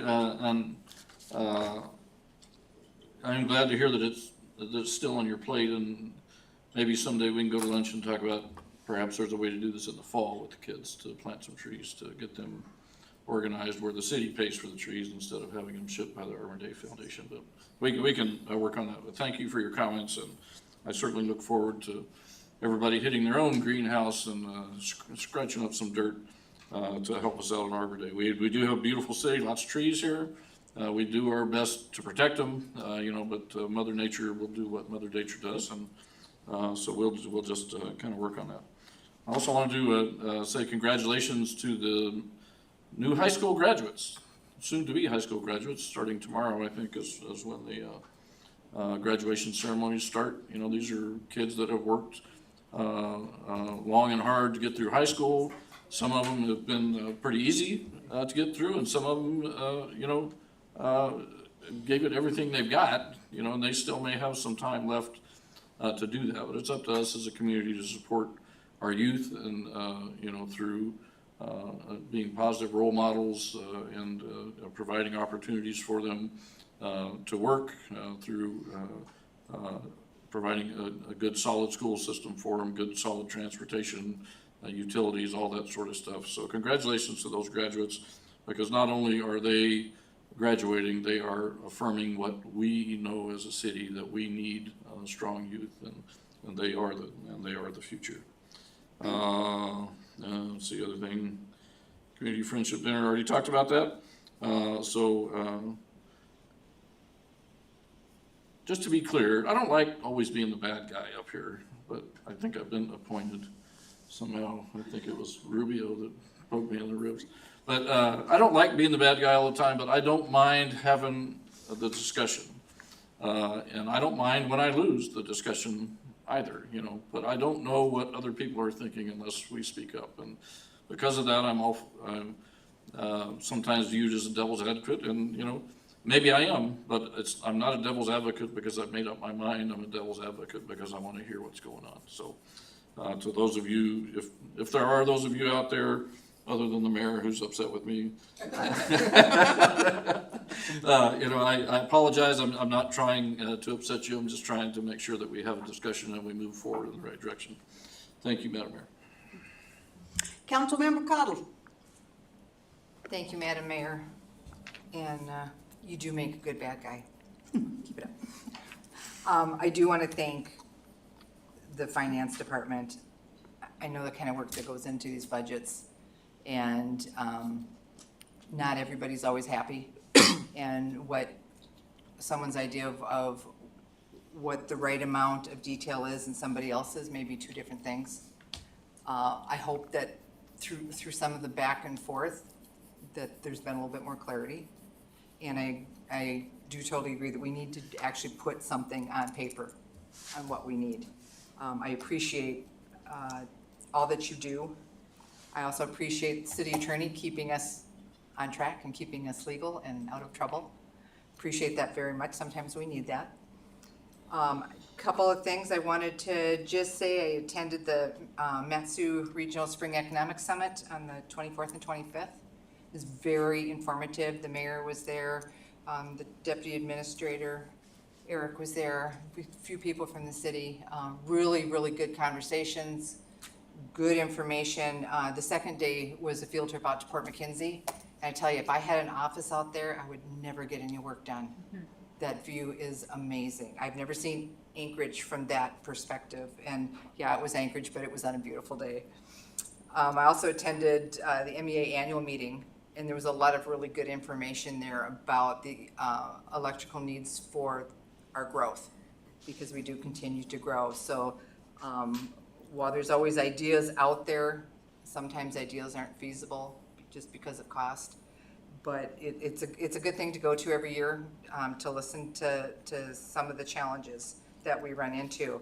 On the 3rd of May, I attended the Matsu Commercial Forum out at Settlers Bay.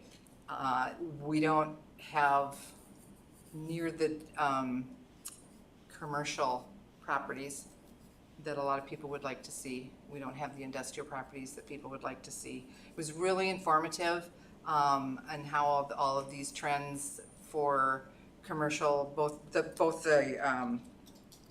commercial and the industrial, how these trends affect our valley and future growth.